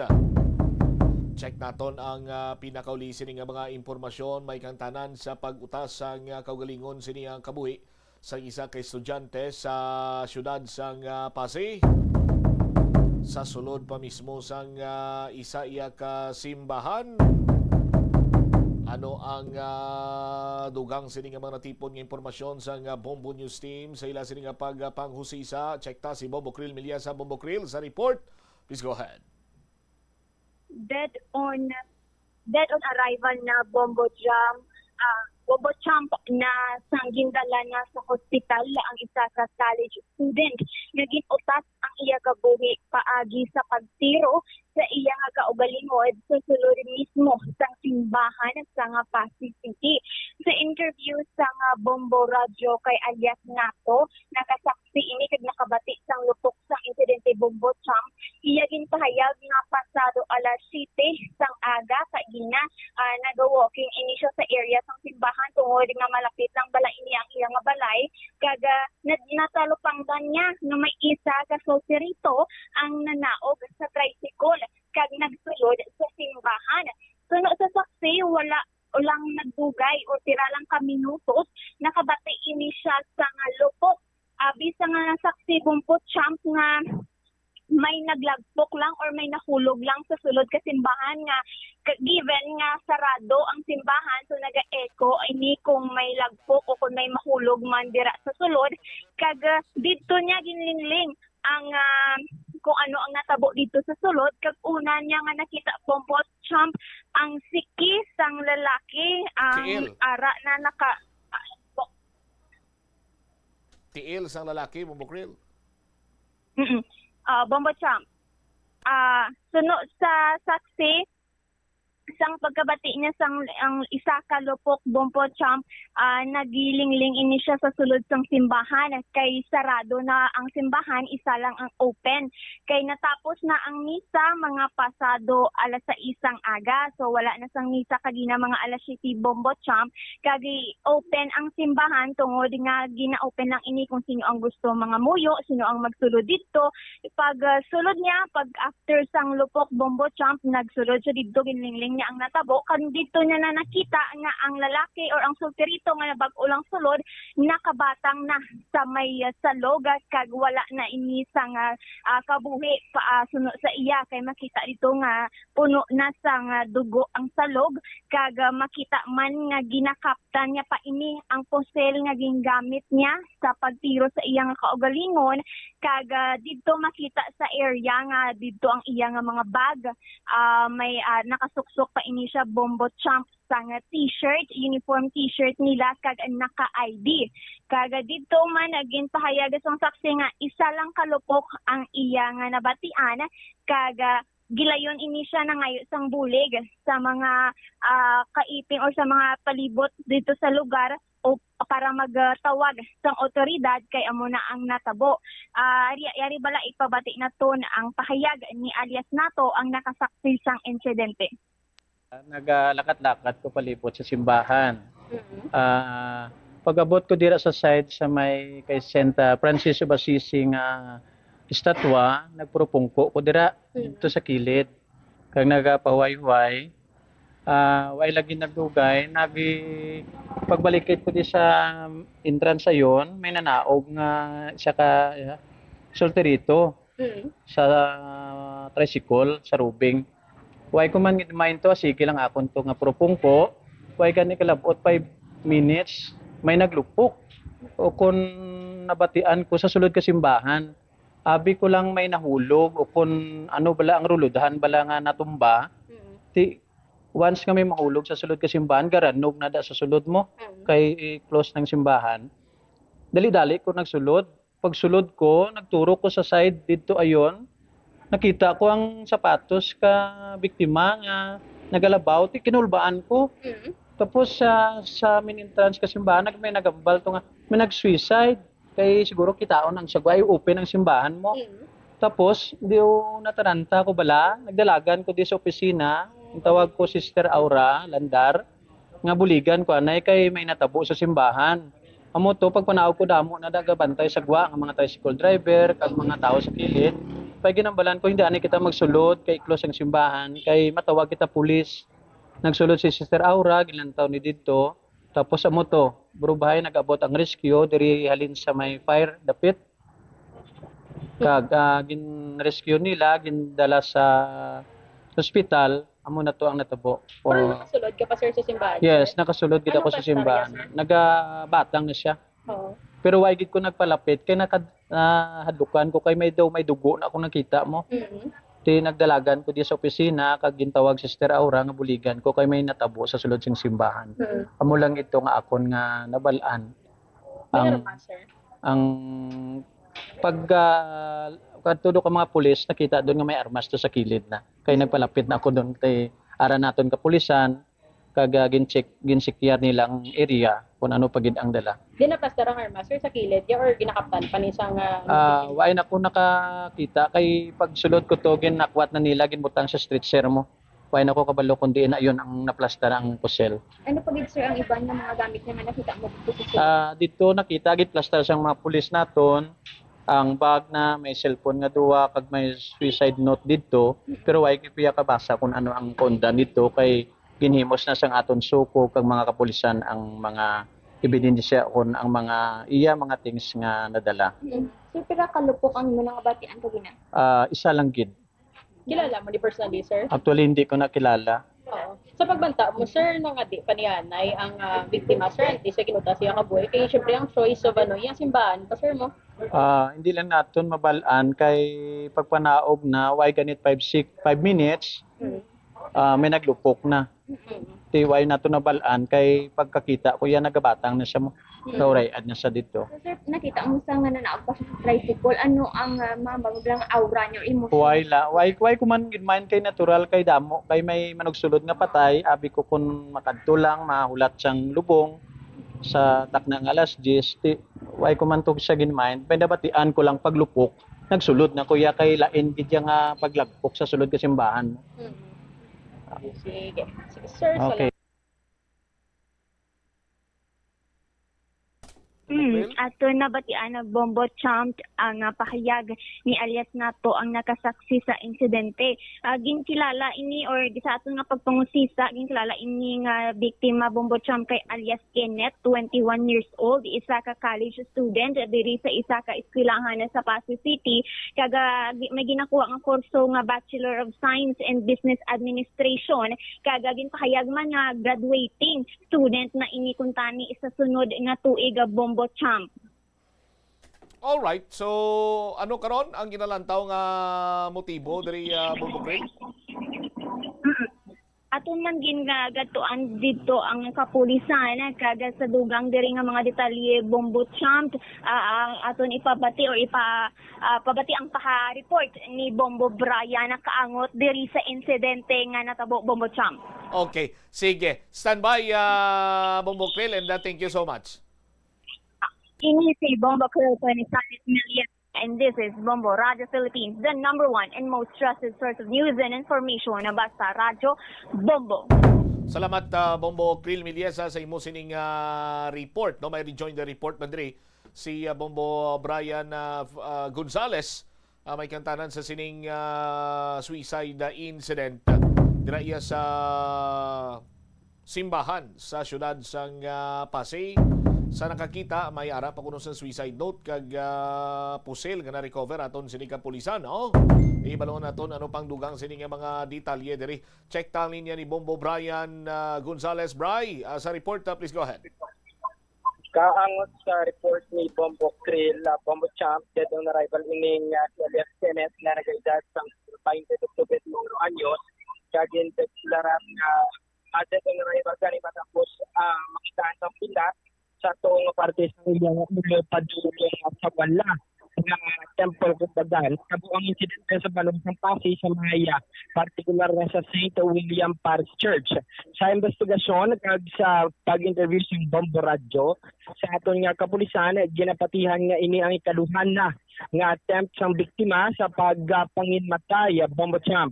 May nabilin nga suicide note o kon mensahe para sa iya pamilya kag nakita man ang duha ka cellphone sa iyang bag sa lugar sang insidente. Kaupod sang papel, may sulat nga code o kon password sang cellphone para ini sa iyang pamilya kag para mismo sa iyang ginikanan. Ginausisa pa sa mga otoridad ko nang nga may armas ang biktima, din ini naghalin kag kung sino ang nagapanagdiya sini. Samtang kinakonfirmar na wala isang mental health illness, tungod maayo man ini sa eskulahan sa aton nga mga kapulisan. Habang wala iniupod sa iyang balay nga natiniran sa Maya Kalinog tungod ang iyang ginikanan ato sa Manila pangod suno man sa mga nakasaksi kag mga nakabalasang detalye manugpata ini ang iyang utod. May mga indikasyon nga may ginapangatubang ini nga problema sa iyang pamilya base sa mga nakalapman nga impormasyon sang aton nga kapulisan. Yari pa matyan nato ng interview sang Bombo Radio kay Police Lieutenant Cherina Cepeda sang Pasig City. Ang 7:30 kainang aga na tabo may shooting incidents nga gin-report according sa aton nga witness ang caretakers ng church ng St. William Parish Church. Nakabati siya, kay gapang limpyo siya sa sagwa, nakabati siya nga may lupok, isa ka lupok. Nag-verify siya sa area sa sulod ng simbahan, dito na nakita ang aton biktima, nagabatang nga sa salog, tapos nanawag siya sa mga tao dira sa palibot para mga kabulig, gindala dayon sa hospital. Unfortunately, gindeclare sa aton attending physician nga DOA aton nga biktima. Ano profile sa victim natin, ma'am? Ang ato nga biktima, nag-edad siya 20 to 21 years old, tapos estudyante diri sa isa sa college sa Pasig City. Pero pumuluyo siya sa Kalinog. Ano yung course, ma'am? Business ad. Tapos anong ginatanaw natin ng ang gulo niya sa iyang pag-utas sa iyang kaugalingon? According sa aton investigator, kag paagi man sa information ginhatag sa iya family problem. Kag as ta subong nga under investigation ng gihapon kay ginapadaluman ko ano gid ang rasones kun nga nga ginhimo niya na kay based sa information daw kaduwa na ni second attempt niya nimo. Sa diin ang gigo niya ma'am kag Sa right temple sa aton nga ano tapos through and through siya sa right then naglapos ang bala sa left side. Ang pusil ma'am anong gamit? Firearms naton ara pa sa suko hindi na nato pag ano convert verify pa ang validity sa firearms kag kon ano ang iyang nga may ara siyang firearm kag ang caliber niya then kon may license ako na lang. Anong recoveries natin ma'am sa crime scene ma'am? Upon investigation sa ano investigator, ara ang bullet, ang cartridge case, ara man siya. Magluwas sila ano pa dito sa may mga ng victim? Yes, may ara siya note para sa family, ara man siya sa family subong, ang iya password sang duha niya ka cellphone, ara man butang niya sa note, ibili niya para sa family.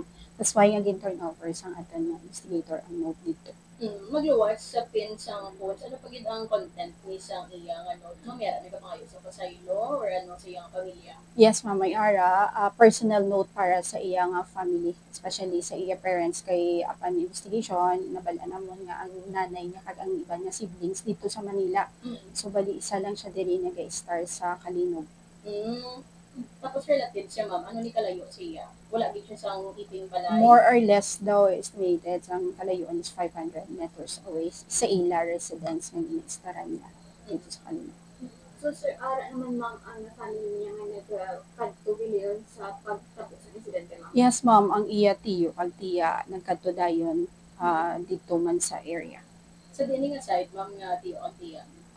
I don't wala pa naman maanugit kung mother or father. Basta gatindog siya. Kasi tupad siyang balay nila. Tapos ano ba nila, ma'am, magluwas to sa October 2022 incident, may ara, giman ni Caesar, ginapangatubang mental illness nga ma'am ba nila or legitimate nga gin-diagnose? Wala man. So far mo under sa investigation natin, wala. Kay active man siya sa school, nami daw ang iya performance sa school. So ginapadaluman na lang namon kag ongoing pa itong investigation. Kag dira kami ka-focus sa family. Wala ma-specify sang relatives pero kay basta ang ilang nga ginsuhit sa amon nga ang parents kag ang siblings dito sa Manila. Both parents ma'am? Yes, yes. Living? Oo. Details kita ilang yang siblings? Wala pa sir. Ongoing so, pa. So far kay bago pa malang tapos sige pa investigation, conduct sa investigation sa ating investigator.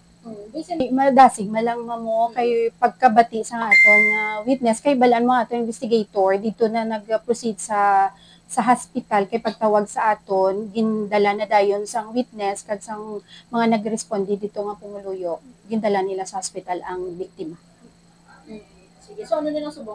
Bali ang nahulat na lang naton ang results ang SOCO kung dira na kami mabase sa amon nga next nga steps ko pagahimo. Kag investigation namon nga pagahimuon wala man. Sa ila man gyapon magalin ang decision. Mag-autopsy si family? Probably no. So ma'am, wala naman kami natulog pa nga iba o kung ba si bala posible naman outplay ni ma'am?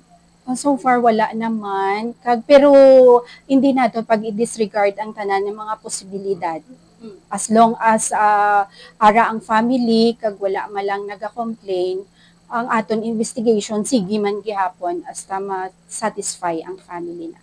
Oo, kami diri sa Pasig City, especially sa Pasig City Police Station, gakandakit kami sang symposium sa aton nga schools, sa barangay-based program. Ang amo lang gid nga gina-emphasize diri wala sang value ang ginahatag namon nga mga advices kung wala man sang support system nga ginatawag halin sa ginikanan.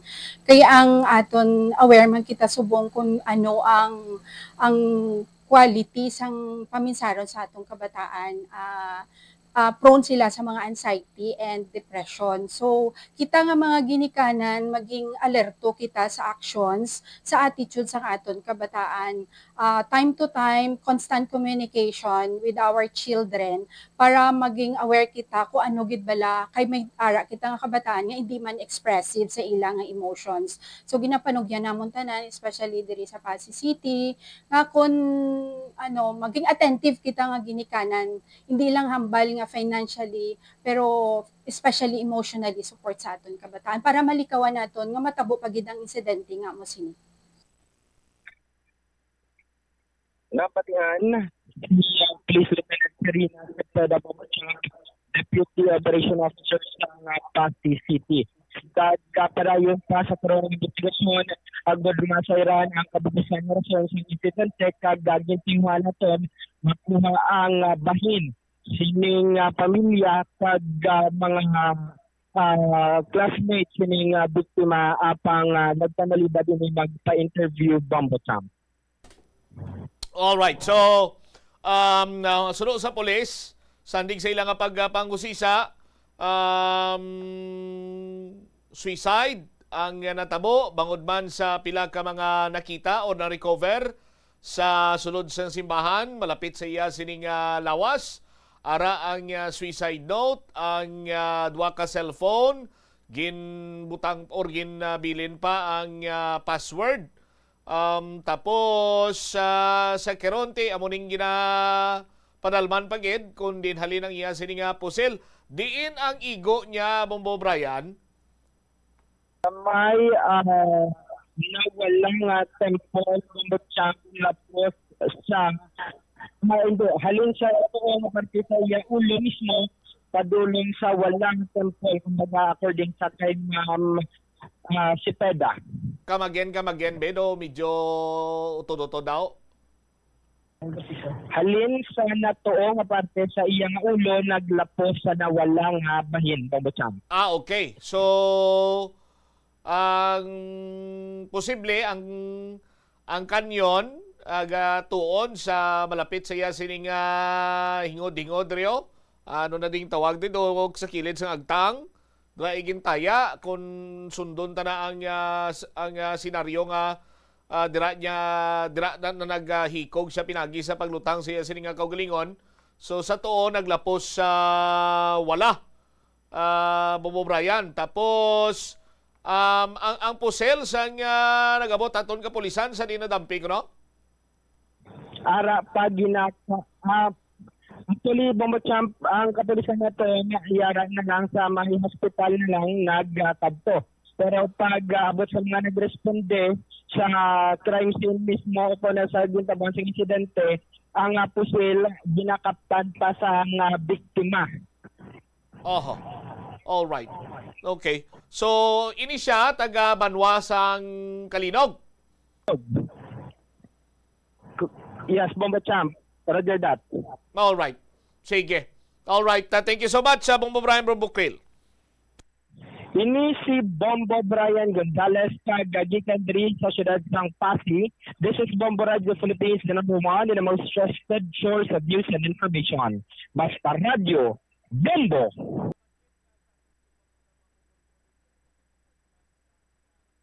Salamat gid sa aton sinumagop na mga Bombo reporters nagikan sa siyudad sang Pasig sa pangusisa sining nagluntad iyang insidente. Unang report is that shooting but later on or shooting incident sandig sa mga nakakita diri ini ang naghiko gamit ang armas sa luthang. Sandig sa pagpangusisa sa kapulisan may madalom ini nga problema rason na banwa ngati may background ini siya or may mga nagligan ini siya ngati ikalima na no or kalima ka beses nga nag-attempt nga mag-utas sa niya sining kaugalingon isubong ini siyang nangin madinalagon. Ti himalon ta dugang ining mga impormasyon garo kung anubla kadako ang iya sining problema nga ginasufrer kung aton man sini iya lantawon ang senaryo ti graduating way man sang problema sa iya sini nga pagtuon sandig man sa pagpamangkot sa aton sa mga kopdan mga Bombo reporters ugaling malayo ini siya sa iya sini iyang pamilya gid kayang nanay kag mga kultura niya kuno sa may Metro Manila. Yang pamangkot sini karon ano ang nagtulod sa sining paghikog sang college sa student kani. Bantayan sa aton sini pa nga pagpangalagad kay tutukan tani kag dugangan ta pa mga impormasyon nga makuha karon sa aton man sini iya nga pagpangalagad. 23 minutos na nakaligad sa takna sining launa. Pagbalik nato na Banwa, istoryahan naton Councilor Rex Sarabia nag-deliver sa niya sining privilege speech panawagan si Congresswoman Jam Barunda. Kag sini Councilor Romel Duron nag-deliver man siya sining privilege speech. May kantana naman niya sa korupsyon. Ini kay iban pa mga balita balikanta sa balay nga pagpalayag sa mumuharay sa udto pagkatapos sang pila lamang ka mga importante nga pahanumdum. Paano ipabilin nga matinlo ang ginakaon nga mga prutas kag utan? Dapat nga regular ang paghugas ng kamot nga may habon sa sulod sang 20 segundos bag-o kag pagkatapos mag-uyat sang anuman nga butang. Hugasan sa maayo mga prutas kag utan gamit ang tubig bago ini kaunon o kun isimpon sa ginaluto nga pagkaon. Likawan nga maggamit sang habon o kun bleach o kun anuman nga kemikal sa paghugas sa mga ini. Lutuon sa maayo ang mga utan agud mapatay ang mga mikrobyo nga nagatapik diri. Kung ikaw may ubo o kun sipon, mas maayo nga itugyan na lang sa iban nga miyembro sang pamilya ang paghanda sang pagkaon agud malikawan ng cross-contamination. Ini nga pahanumdom ang ginadulong sa imo sang the #1 and most trusted radio network in the country, Bombo Radio Philippines. Basta Radio! Bombo! Kadungan sang pagtigulang, nagataas man ang risgo sang vitamin deficiencies nga nagatugas sang physical kag emotional changes. Santo sa isa ka scientific study, ang B vitamins ang importante agud nga mag-function ang body cells nga nagabulig sa metabolism, paghimo sang bago nga blood cells kag nagabulig sa pag-maintain sang healthy skin cells, brain cells kag body tissues. Magluwas sa supplements, lakip sa mga pagkaon nga bastante sa vitamins sa moang karne, whole grains, prutas, gatas, cheese kag mga ulutanon. Gabulig sa paglikaw sa nanuhay tuay nga balatian ang simple nga pagkaon sang citrus fruits kaangay sang pomelo nga puno sang powerful immune boosting antioxidant. Ang pomelo ang puno man sang lycopene, isa ka anti-inflammatory anti-aging antioxidant nga nagapanami isang supat. Ang duga naman sang panit kag dahon sang pomelo ang natukiban nga makapatay sang cancer cells kag nagapalikaw sa paglapta sini sandig sa test tube studies. Yari ang mga importante kag praktikal nga mga pamaagi agud makakinot sang tubig. Sa kusina, magamit sang yahong o kon labador sa paghugas sang mga ulutanon o kon prutas. Magdesignar sang baso o kon water bottle agud gamiton sa bilog nga adlaw agud indi magsigi panghugas sini kada matapos ang pag-inom. Kung aksidente nga may nahulog nga ice o kon yelo, hindi ini pag-ihaboy. Sa baylo, ibutang ini sa mga masitera sang tanom. Kung may bilin man nga yelo o kun tubig sa baso nga ginimnan, tipunon ana ini sa balde, agud ibunyag sa mga tanom antes hugasan. Paano ba lamang kalikaw sa aksidente sa dalan? Yari mga tips nga dapat tandaan sa tion nga nagamaneho. Para sa Bombo Radio Iloilo, Philippine Standard Time, 27 minutos na nakaligad sa takna sa Siningalaw na. Balik sa pagpangalagad sa Bombo Hanay sa udto sa DYFM Bombo Radio Iloilo. Check na to ng linya ni Bombo Hana Andaza. Councilor Rex Sarabia nagpatigayon or nag-deliver sa sining privilege speech. No? Ginapanawagan dari si Congresswoman Jam Barundao. Lakip na si Councilor Romel Duron, nag-deliver man sa iya sining privilege speech. No, kag pila sa mga highlight riti. Ginpamangkot ni Councilor Duron ang iya sining mga kopdanan kung sino kuno driya ang sa mga kopdanan niya nga nagpadalagan sa nakaligad sa ning eleksyon nga wala nakabuya sa kwarta. No, kay kung may makasugid kuno sa iya nga way gid ya sang politiko nga nagpadalagan nga wala makagasto, no? Ma-resign siya. Mga balita nagikan sa Iloilo City Hall with the Bombo Hana Andaza. Bombo Hana, please go ahead. naghatag sa privilege speech ang duha diri ka mga konsehal sa 12 Iloilo City Council sa ginapatigayon nga 11th regular session subong nga aga Bombocha. Una diri nga naghatag si Councilor Romel Doron nga kung sa diin ang ginakaundan man sang iya diri nga privilege speech nga may titulo nga accountability or early political agenda nga diri pahamtang ang inipilaman ka mga korupsyon diri sa maya pungsod Pilipinas kag ang sistema diri kag sa istoryahan subong man nga mga flood control project. So diri man ginasambit niya ang pila ka mga opisyal kag mismo nga mga persona kangay kay Presidente Marcos Jr. kag sana tapos nga 3 trillion peso march para diri sa may syudad ng Iloilo, and diri man sambit ni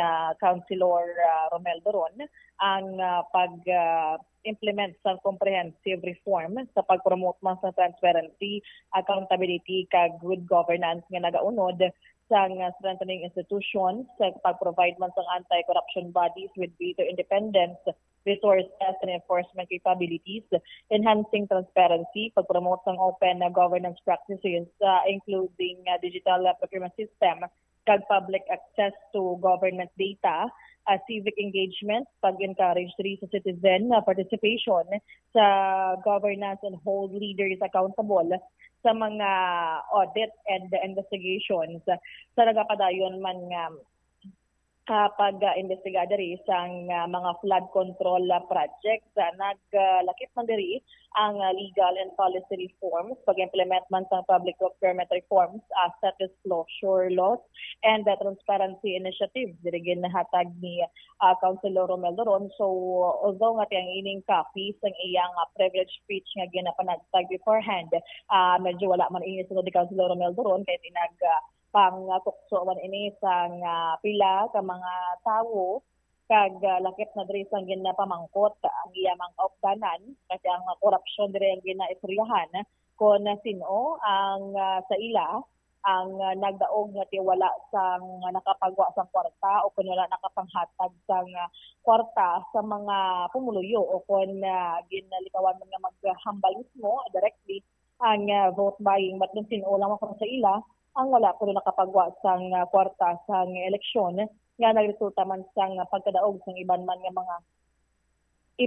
mga opisyales. So diri sambit gid ni Councilor Romel Doron ang ining sistema kag ang kuntani nga pagsabat gid sang mga nagakadapat sa flood control project nga supposedly magprotektar sa mga pumuluyo, but diri pa ang nagalubog man sa tubig baha. Ipabati naton ang nanginapahayag man ni Councilor Romel Doron. Ang mga maayo nga tao wala nga padalagan, kay balaan nila away pakaytuan ang ilang padalagan. May nagadaog nga way pangatag kwarta. Abi, sugirin niyo ko. Sugirin niyo ko kay ma-resign ko na yun. Sino sa aton di makasiling nga nagdaog nga wala nang hatag? Ang damong kwarta mo nagdaog. That I tell you. Kung damong kwarta mo kataas po standing mo. Sabi, sino siling? Kutikin nyo lang po nga kamuya, wagin ka hatag. Kaya I'm sure, tanan kita guilty. Pero Lizer, guilty na po yan. Kay may pagkarubinod kuya, no? Ginabalik kuya ang akon na ginakuan. Pierdi pa ko di sa akon nga pangabuhi sa siyudad sa Iloilo. That I can say, masiling ko na yan. Kagto ka mo sa opisina, sino ang nagalibre sa notaryo? Sino? Every day, masiling ko na yan. So, hindi ka mo masiling politika gid man ini tanan. O hindi nyo man magpatami ang pumuluyo. Hindi nyo man magpatami. Balance lang lang. Kung hindi niya doon sobra-sobra na yan. Sobra na. Kinanglantas ang isang ka crusader na wala gid ako nakita. Ang mga dilawan, pinklawan, mga liptis, nag-ipos. Senado mo kalaglawan. Imagine, never mind the law. We bend the law. Am I correct, Councilor Sarabia? The law may be hard, but it is the law. So witness protection program naman, imagine, restitute anay to be qualified. Is that part of the requirement? To be qualified under the state witness protection program? That is not part. Why na kinahanglan? Restitution should be up there. So ako na masiling naton, wala gid ini pakagtuan ang aton ipa-juice ta na lang ini, no? Gusto ko man tani magupod sa marcha galit na imo taklaglawan si tada, no? Pasensya lang sa nagupod kasi not all of them are sincere in joining those trade union march. Kung si President Marcos ba may traman si tani ko, no? Paano mag-intra na ikaw sila yung nag-umpisa sila ginamarsahan? Ginatudlo mo lang si Saldico, si Romualdez. Pero practically, ang tanan naton nga lawmakers may involvement sa corruption. I even doubt the creation of this independent commission for infrastructure. Because only kung gusto mo nga may ngipon ini, it must be in the form of a law. Congress should pass a law, and the President should certify as urgent the creation of an independent commission for infrastructure and all other so that all other problems can be solved by this independent commission. Hindi lang sa infrastructure, practically in all government agencies may anomalya. Sa una, acceptable pa. Pero galing sa mga ito, trilyon na niya, no? During the time ni, why matasiling nga may perfect na administrasyon, pero this is the worst. Kung si Frank Drilon pa, ang mga district engineer, labi na iya sa congressman nga mapuwen kay amo na ang kolektor nila sa ila mga projects. Sino ba mga proponents sa projects? Is it not the congressmen o senators? Ikagwa na, matudluan ay. So ang issue sa 2028 is corruption of our legislators. Sa aton dito ay matabaon din. May ara tayo, mga ayo pa po yan. Nabatian dari ang nangin privilege speech ni Councilor Romel Doron sa regular session sa bunga agaman Bombotcha. Pagpamangkot ni Councilor Doron kung sino ang mga kaup sa mga kopdanan niya to nga nagdalaog nga wala naghatag kwarta, why gid sang why gid sang may nagbayaw sang kamot? Wala gid ang nanghatag lang kuno kwarta mo tong nagdalaog mo silingon. Tanan nga ara dara sa City Council amo man lang naging pamangkot ni Councilor Doron mo, no? O kung sino man da makahutek kuno sa iya butang tabi sa pangkabilugan. Ibot silingon halin sa kay Congresswoman Jan Barunda, Mayor Inday Raisa Triñas, Vice Mayor Lablab Barunda, kag ining 12 ka mga city councilor nga nagdalaog, lunsay tanan na makalbuto ni.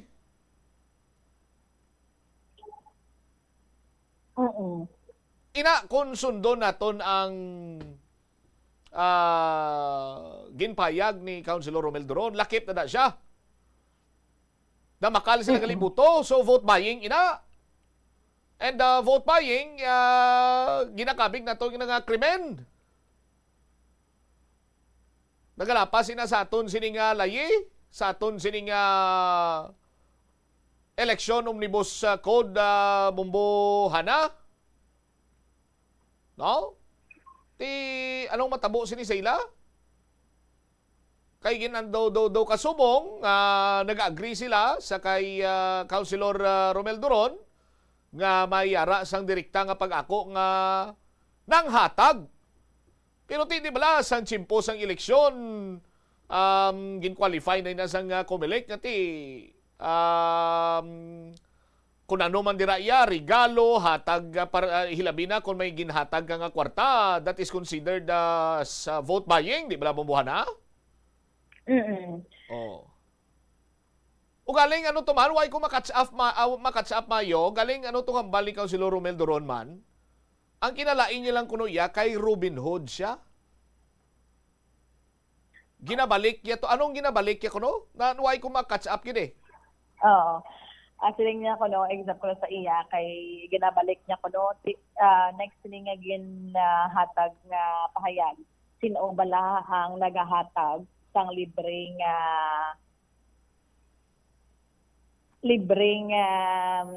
notaryo. Hindi. Ang hambal ito, Robin Hood, ako iya. Ginabalik ko iya. Anong ginabalik niya? Wala din specify, pero amo yung gin-mention niya about sa libre ko nung notaryo kaginupunan ay, see, okay, serbisyo. Oo.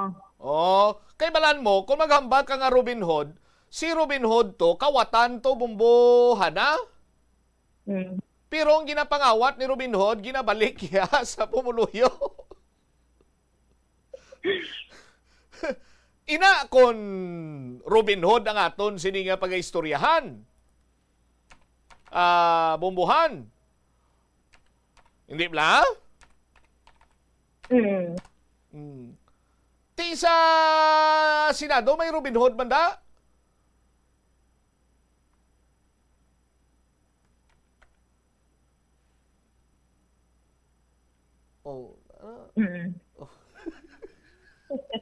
Robin Hood, si Senator Robin Hood Padilla, iya yang ngalan niya ginayang Robin Hood.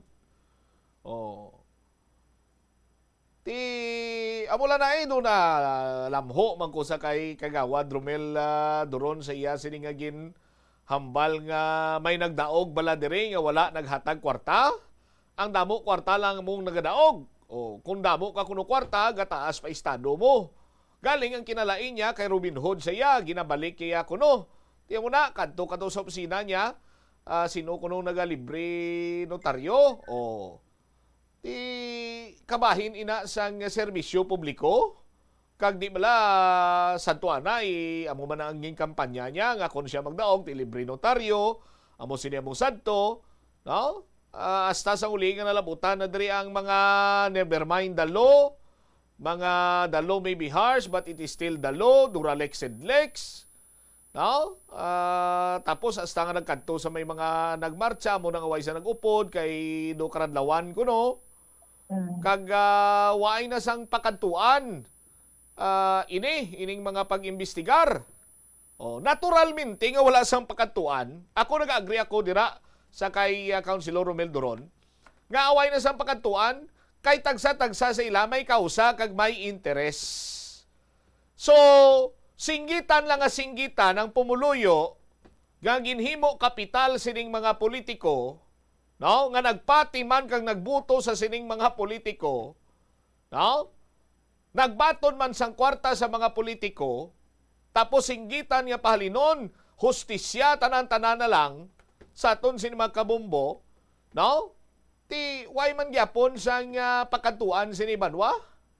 Insakto na, dugangan pagigati may tagsa-tagsa siniiya ka mga kausa, may tagsa-tagsa ka interest.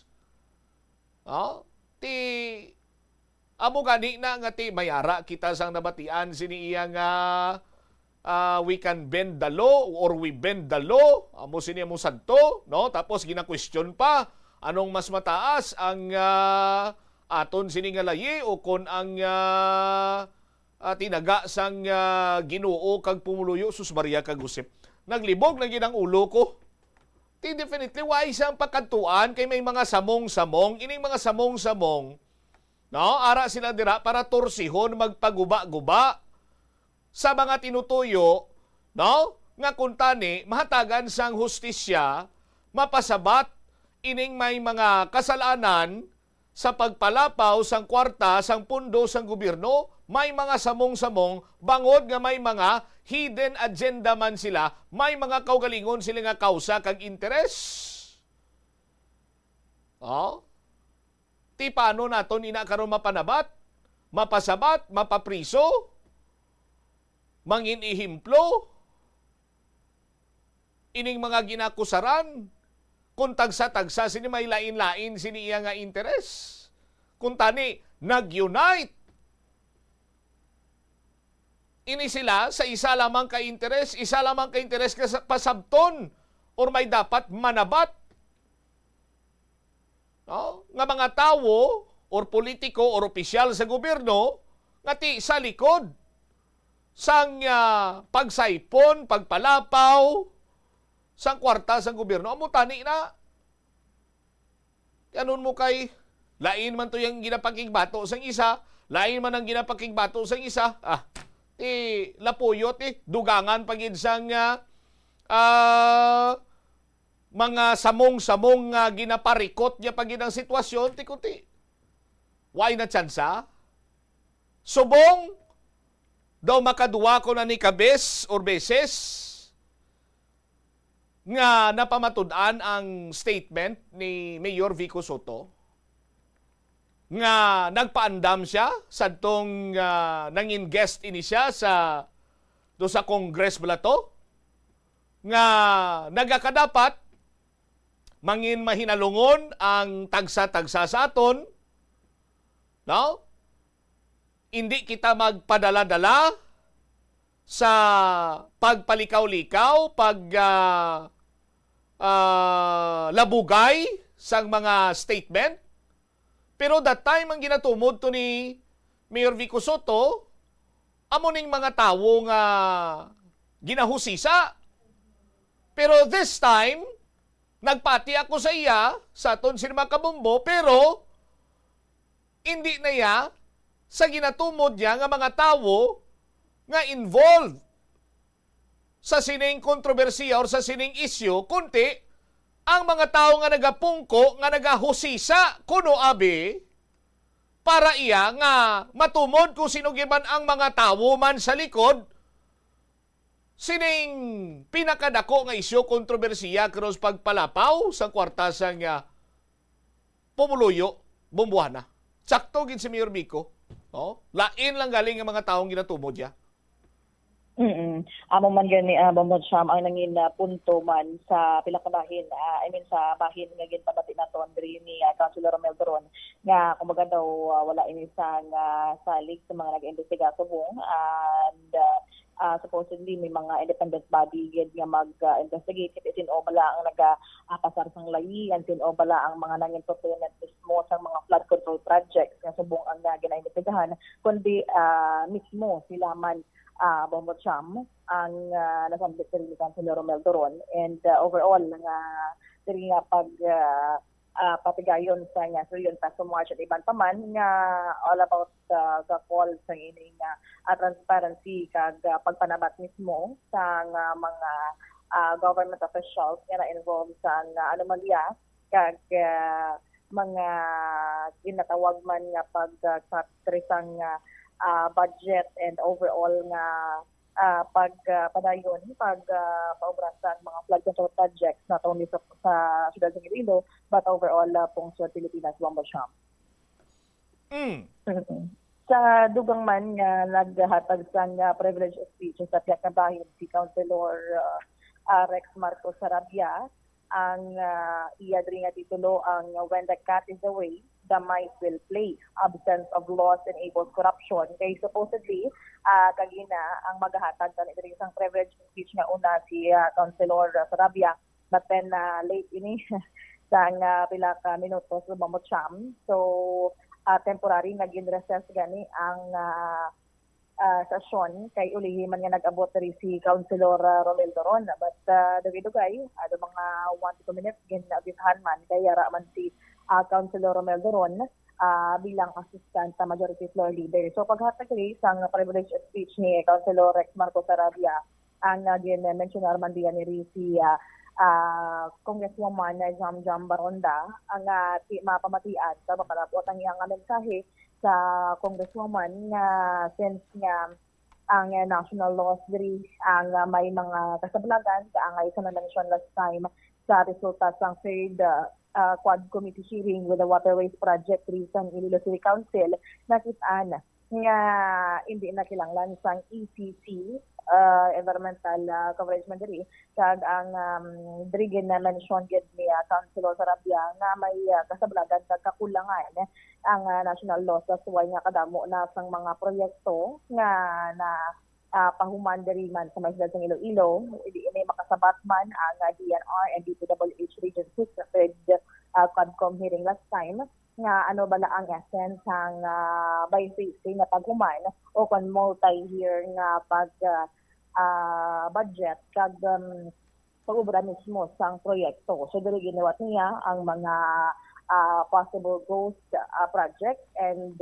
palpak kag mga delay man nga mga proyekto diri sa may syudad sang Iloilo. So ang pagtanawagan kay Congresswoman Jam Baronda nga kung tani ma-reform ma-reforma diri man ang iban nga mga lagi and siya mismo as proponent nga kon tani mas istriktuhan o kon pilion gid ang mga flood control projects diri nga patuman man sa naga kalain-lain man nga parte sa syudad sa Iloilo. Ipabati naton ang naging pahayag man ni Councilor Rex Marcos Sarabia.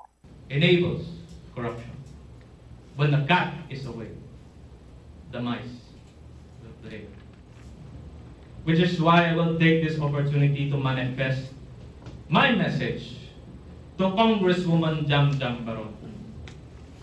The national law has failed to protect its people. The absence of laws has enabled rampant corruption in our government. I supported you. I voted for you. I have even previously campaigned for you. Please, with all the findings of the City Council through the Quad Committee, do everything in your power to right this terrible wrong, to introduce reforms in Congress, to tighten the regulations in the DPWH and the DNR, to rectify the shortcomings of the public works projects in the city.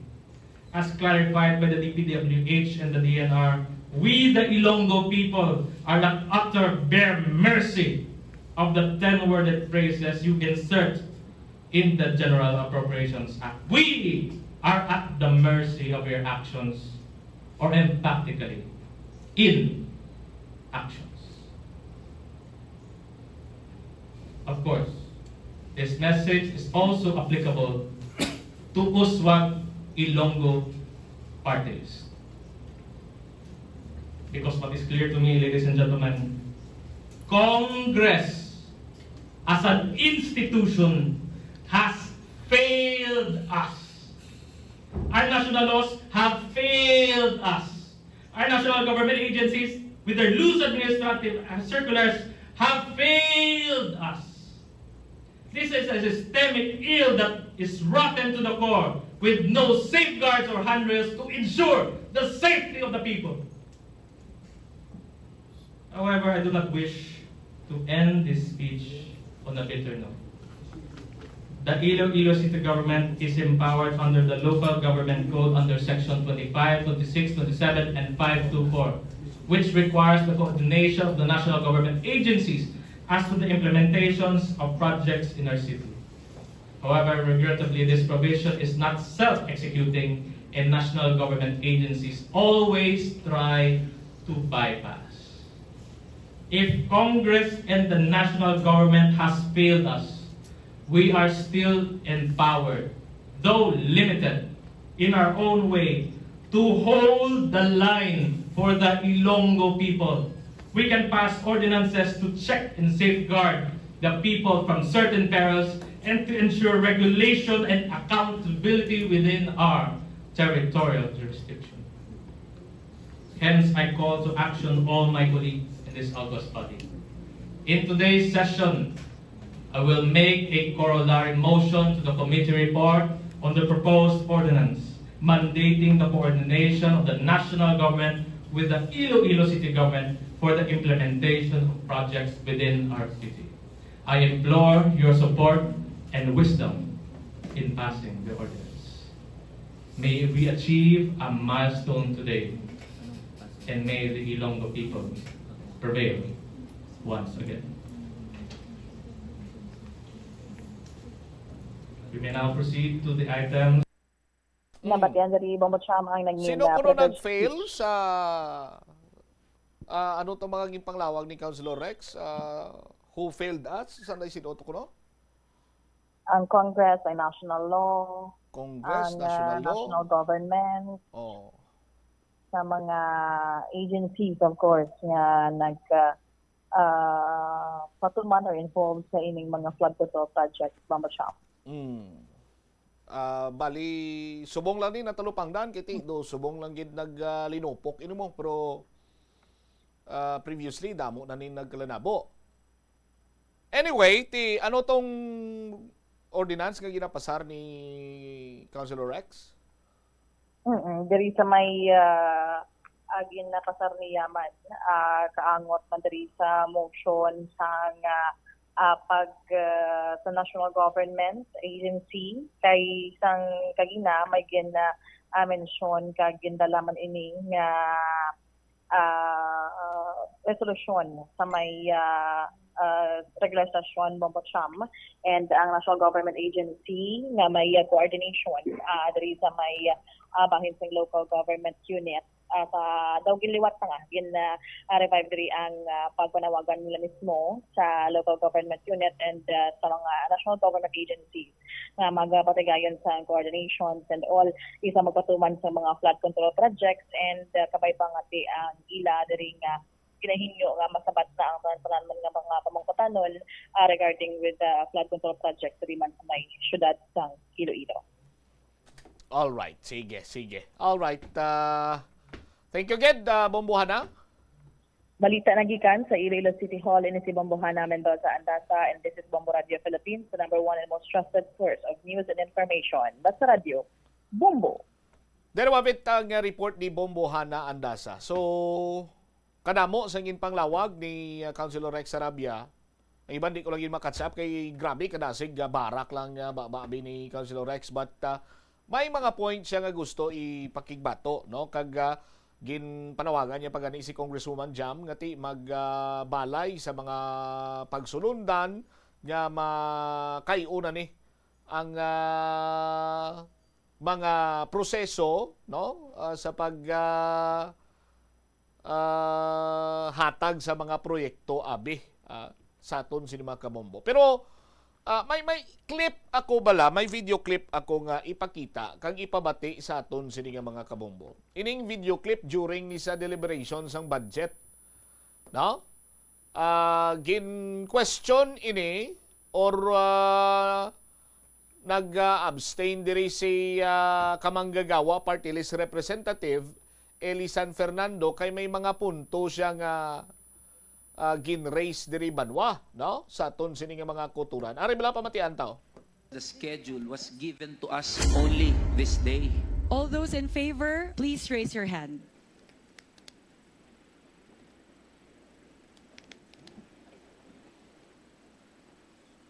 All those against, please raise your hands.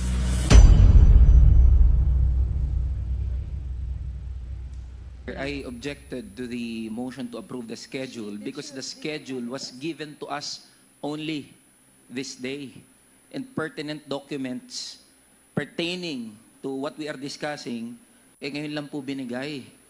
So if we will approve at didiretso na po tayo mamaya sa plenary discussion, hindi po nakapagbigay ng sapat na oras para sa amin na maaral yung mga nilalaman nitong budget.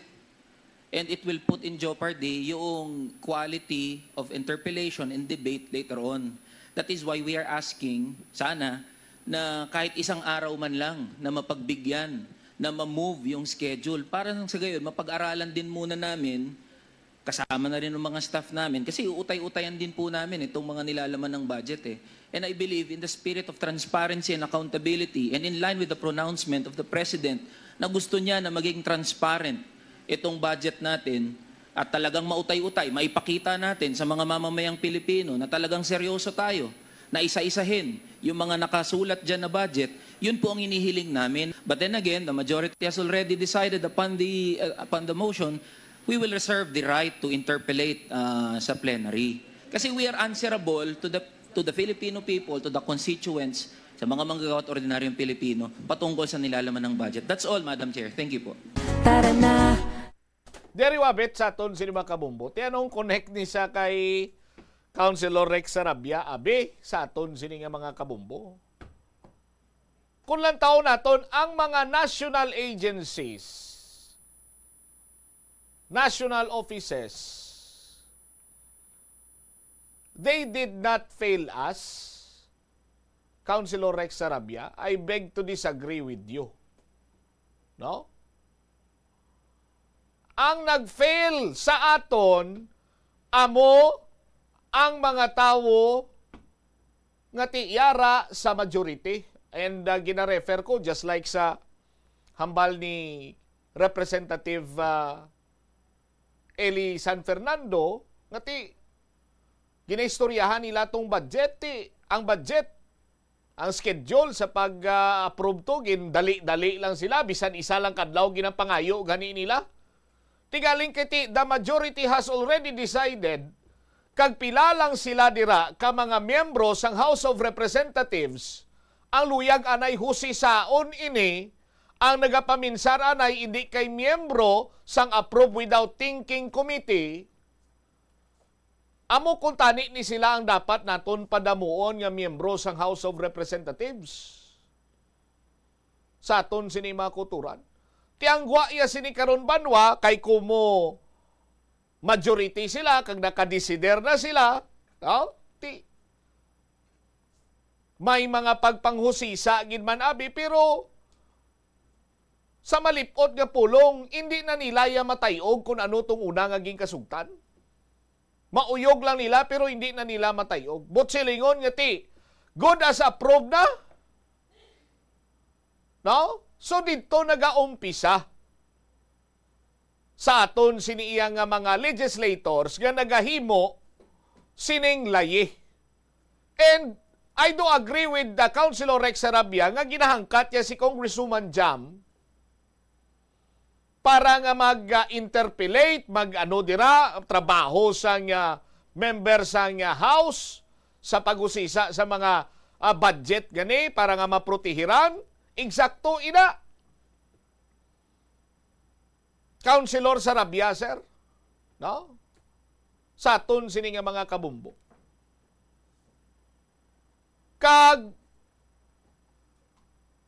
kung lang tawon naton sa nasiling ko na balikan ko ang mga national government ngani, wala ya gin-fail or why gin-paslaw ang mga pumuluyo diri sa syudad sang Iloilo. Ang sistema mo yang nagpaslaw sa aton. No? Sa aton sini nga mga kabumbo. So dapat magaumpisa ini sa mga legislators naton nga scrutinize mayo ang budget kung sa din ina nagakadto, hindi lang kay approve without thinking. O galing naman sa aton sini mga kulturan, ang sistema sang politika diriya sa pungsod Pilipinas tama na bi kagarok. No? Nga kung gusto nimo nga daw mangin mainuswagon kag damo man proyekto ang imo siniiya nga distrito bilang House of Representative, ti siyempre dapat upod ka sa majority. Oh? Kung hindi ka man magupod sa majority kag maigo ka sa minority, ti mabang-out to distrito mo sa aton sini mga kulturan. Nga, ang ginakinahanglan sang taga Kalinga Apayao, taga Buruanga Aklan, taga Masbate, taga Sambuanga, taga Iloilo, kag kung sa diin pangabahin sa pungsod Pilipinas, palariho lang ang ginakinahanglan sini nila.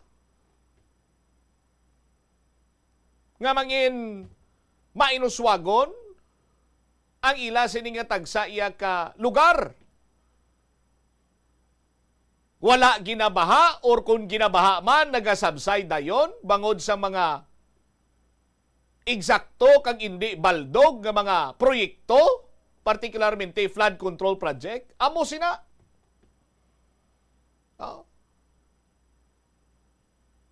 O galing kay ti padag-an ka lang iya sa padamo-damo sa numero, ti kung pila lang kamo dira iya banwa, why gid kamo iya sang padaog? Pariyo lang man abala. Councilor Rex Sarabia, di ba? Nga ginplastar mo ang imo sini committee report kag before sang session last week, amo kag paghatag mo sang kopya sa imo sini nga mga kopdanan? Di ba? And kumo nga majority kamo dira sa aton sini nga mga tagpalamati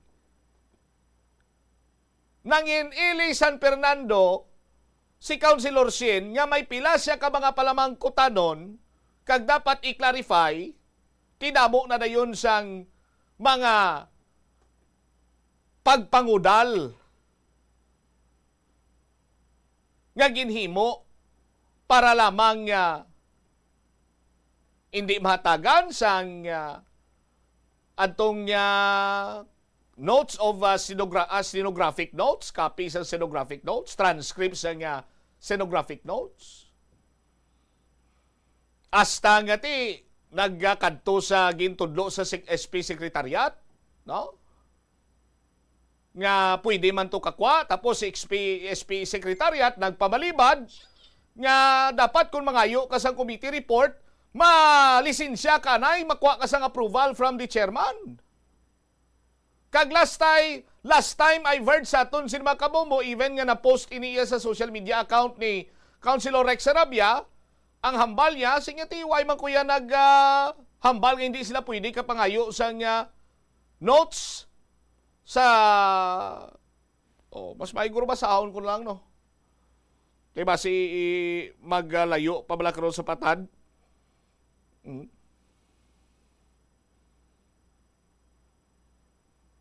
Saan ko na lang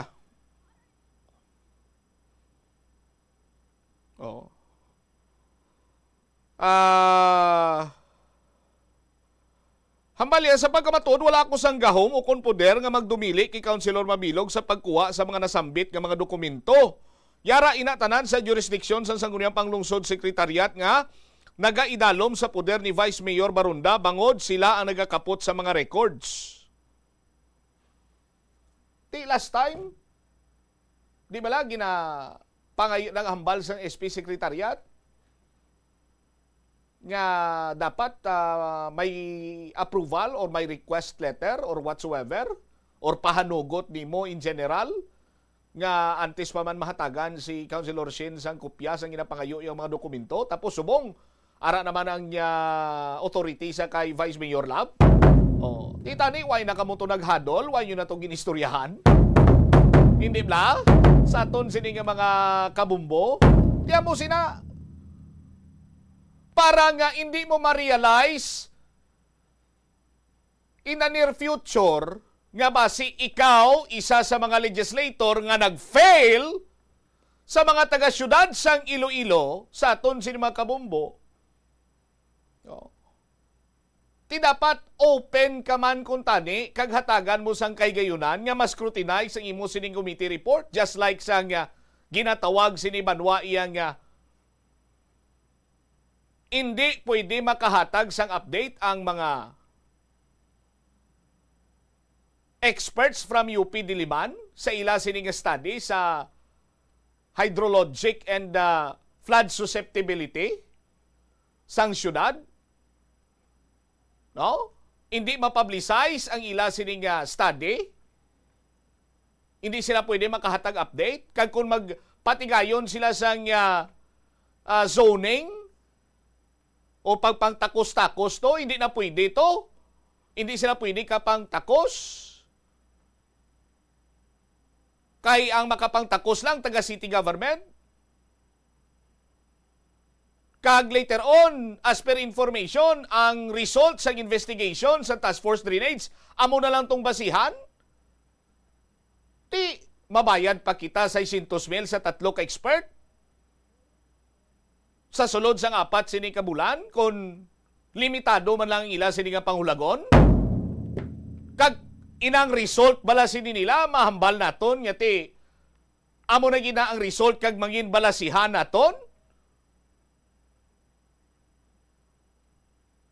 Para iya nga makadihon, kita kag makahatag sa giya sa aton sa disenyo kag patukod sa mga super epektibo nga flood control project sa palabuton. Do kasubong sina Councilor Sarabia, sir. Oh. Pero hindi balya sa subong may ara man nga punto ikaw nga nag-agree ako, pero kalabanan nag-disagree gid ako eh. Oh, di ba? Sa aton sini mga kuturan, no? Kag kung si board member Rolex Suplico pagani, ya mayo pagani diriya sa sanggunian panglungso panglalawigan mo. Kay do may equal opportunity pag kami nga makhambal, unlike to sa sanggunian panglungsod. Puwerte. Grabe. Kalabot pa to yan sa sangguniang panlalawigan kung ano nagaklanabo din sa sangguniang panglungsod, no? 9 minutos na nakaligad sa takna sa ining alas 2. Standby na kamo sa kapon lamang program kaupod naman sa kay Tita Regine. Ini si Bombot Sham Blanco Vergabilin sa imo sang manenay nga hapon. May God bless us all. This is Bombo Radio Philippines, the number 1 and most trusted source of news and information, Basta Radio. Bombo! Ora! Tanan kita mayara sang bulig agud pakibatuan ang climate change. Magamit sang bag nga pwede magamit sang liwat-liwat agud mabuhinan ang plastic bag nga ginahaboy. Bangon dinhi nagatugas ang greenhouse gases. Ikaduha, hindi masumi magamit sang computer. Kung 4 ka oras lamang sa isa ka adlaw ang imo nga paggamit sang computer, makabuhing ka na sang carbon dioxide emission nga 83%. Ikatatlo, kung malapit man lang imo nga kaladtuan, mas maayo nga maglakat o kung magsakay na lang sa bike. Magluwas sa makakinot ka na, mabuhinan pang polusyon nga nagatugas ang Plazuela de Iloilo, Billboard of Activities for September 21 to 27, 2025. They are the last, but surely not the least. Ang Rock Station Band has been calendared nga maghatag sa inyo sa isa ka exciting kag entertaining musical show sa sining weekend sa concert at the Plaza, coming your way on September 27, Sabado, umpisa alas 6 sa gabi. Sa tion sa musical show, napulo ka mga matahong nga Plazuela de Iloilo, special edition mags kag madamo pa nga iban ang igaparafol sa masuki sang Plazuela de Iloilo. Sa September 28, Domingo, ginaagdang tanan nga mangin kabahin sang Eucharistic celebration nga pagahiwaton sa Latolda sa among adlaw alas 11 sang aga. Sa tion sang Holy Mass, ipangamuyo naton sa Ginoo nga i-remind ang mga lideres ang aton pungsod nga ang ila power is meant to uplift the lives of the common people, not to destroy it. Plazuela de Iloilo, we remain to be one with you in a common hope for a better community and a progressive country in 2025. Nga mahilig sa video games, nagausik bala ini sang inoras sa paghampang sang iya ginakaadikan nga games. Isa ka pagtuon sang American Academy of Pediatrics ang nagapahayag ngang sobra-sobra o kon inoras nga pagtener sa paghampang sang video games ang The Farmers Bazaar, your traditional public market with the touch of Plazuela Dos, ang isa ka lugar nga gintukod sa tion kag sa kasagsagan sang COVID-19 pandemic nga may tinutuyo nga maghatag sa imo sang safe marketing experience. Subong nga ang COVID-19 hindi nagidman dako nga pamahog kag nagapakadto na kita sa next normal. Rest assured nga ang Farmers Bazaar will further evolve agud yung magpadayon sa paghatag sa inyo sing satisfying marketing experience. The Farmers Bazaar sa lower level, tara na pahamtang ang fish, poultry kag meat section para naman sa inyo mga kinahanglanon nga prutas Utang kagiban pa, magbisita sa upper level, pinaagi sa paggamit sa hagdanan o kung sa pagkadto direkta sa parking lot. The Farmers Bazaar, your traditional public market with a touch of Plazuela 2. Sa eskwelahan, ang pagpractice ang good manners and right conduct ang makabulig sa paghimo sang positive, respectful environment para sa pagtuon. Nagapakita ini sang pagtahod hindi lang sa mga manunudlo kundi mangin sa imo mga classmate kag sa school community. Mag-abot sa eskwelahan on time.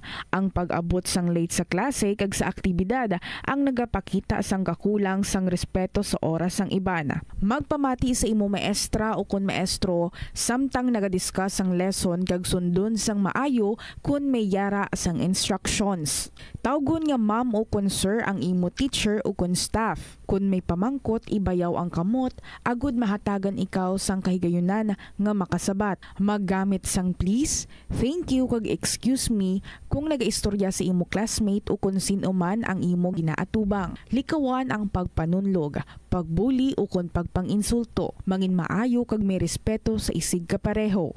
Mangin matinlo sa classroom kag school grounds. Ibutang sa basurahan ang basura kag indi pag-ihaboy sa bisan diin lang ilabi na sa sulod sang classroom. Respetohon ang propiedad sang eskwelahan. Halungan ang mga libro kag supplies kag likawan ang mangguba sang pagabutang nga wala mo ginapanag-iyahan. Mangin focus sa pagtuon kag likawan ang pag-istoryahan na isang classmate samtang nagadiscuss ang imo maestra o kun maestro sang inyo nga lesson. Likawan ang cheating. Masami nga kompletohon ang assignments kag test nga wala nagapangopya sa hinimuan sang iban. Agud makalikaw sa food poisoning o kung paglain sang tiyan, sundo ng ining mga pahanumdom sa pagpreparar sa mga pagkaon kag ilimnon. Manghugas ang kamot kag ipabili ng katinlo antes kag pagkatapos ang paghimos. Kung nagamasakit, likawan ang pagpreparar sang pagkaon para sa iban. Siguraduhon nga naluto sang husto ang pagkaon. Kung mahimo, kauno ng pagkaon samtang mainit pa. Siguraduhon ang katinlo sang pagkaon agud ang selebrasyon mangin mas malipayon. Mas nanamian bala ikaw magtuon sa balay ipaanggid sa eskwelahan nga madamo ang tawo? Isa ka panugyan para epektibo ang pagtuon sa balay, amo ang pagpangita sa designated area agud nga matiniran kung ikaw nagasulat, nagabasa o kung nag-review. Pwede man nga lamesa sa kusina o kung sa desk sa sang inyo nga balay, pero hindi gid maghigda sa imo nga katre samtang nagatuon. Inibagod nagakatemptar gid ikaw nga magpiyong-piyong, tubtub nga dalayon na ikaw nga matulugan. Siguraduha man nga limpyo kag organisado ang lugar nga imo ginatun-an. Ini nga pahanumdom ang ginadulong sa imo sang the #1 and most trusted radio network in the country, Bombo Radio Philippines. Basta Radio! Ito ang Bombo Radio Philippines. Fully digitalized. Numero 1 sa balita, komentaryo, drama at serbisyo publiko. Bombo Radio Philippines. Bombo Radio Philippines. Unmatched. #1 and most trusted source of news and information. Basta Radio Bombo! Mayong hapon gid sa tanan ng aton nga oras, alas 2:16 hapon on a beautiful Wednesday. Balik kita. This is Tita Regine and sa aton nga Christmas countdown. Christmas is a time for sharing, giving gifts for everyone. What matters now is this Christmas we share the love.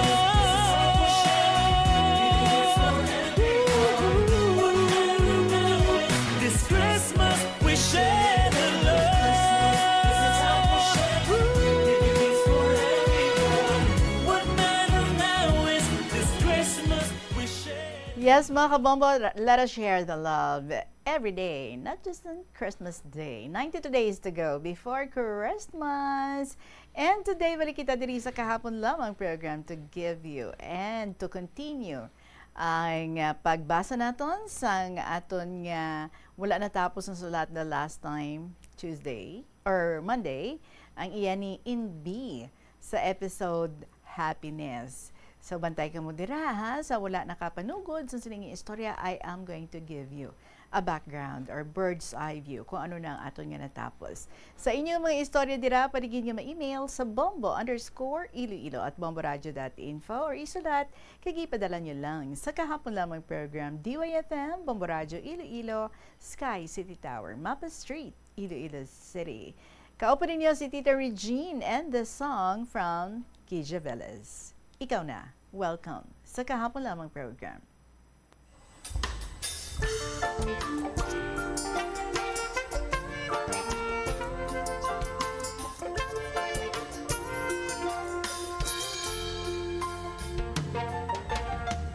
Heto ka na naman muling kumapatok sa aking puso.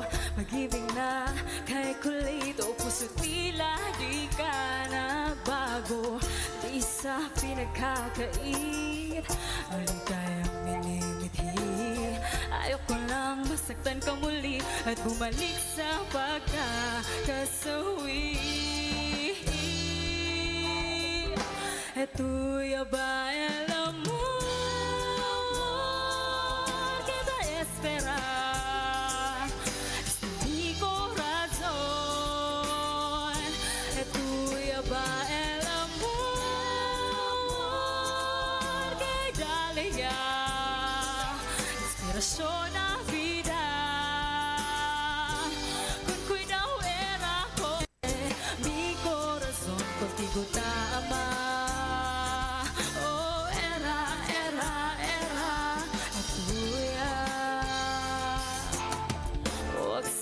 Magmadali sa papitig at kong puso. Kung bubuksan kita muli, sana'y bumalik ng iyong ngiti. Eto'y abay alam mo, kita espera. Este mi corazón. Eto'y abay alam mo,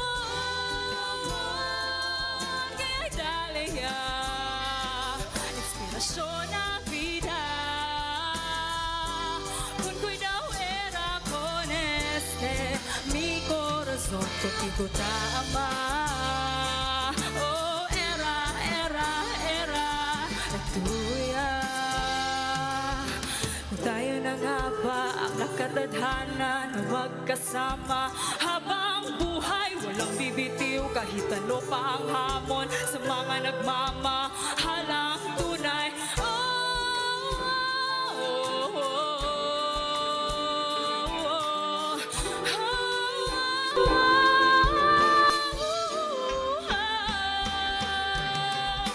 Ikaw na nga bang pag-ibig nang hinihintay ng puso ko? Ikaw na nga bang pag-ibig na magbibigay ligaya sa buhay ko? Ikaw na nga ba? Ikaw na nga ba?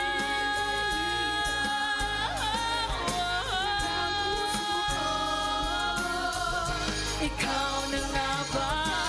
Ikaw na nga ba?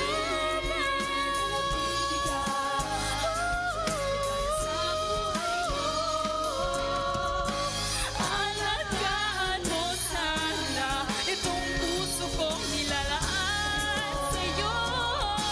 Sana, sana, sana, ikaw na. Sana, sana, sana, ikaw na.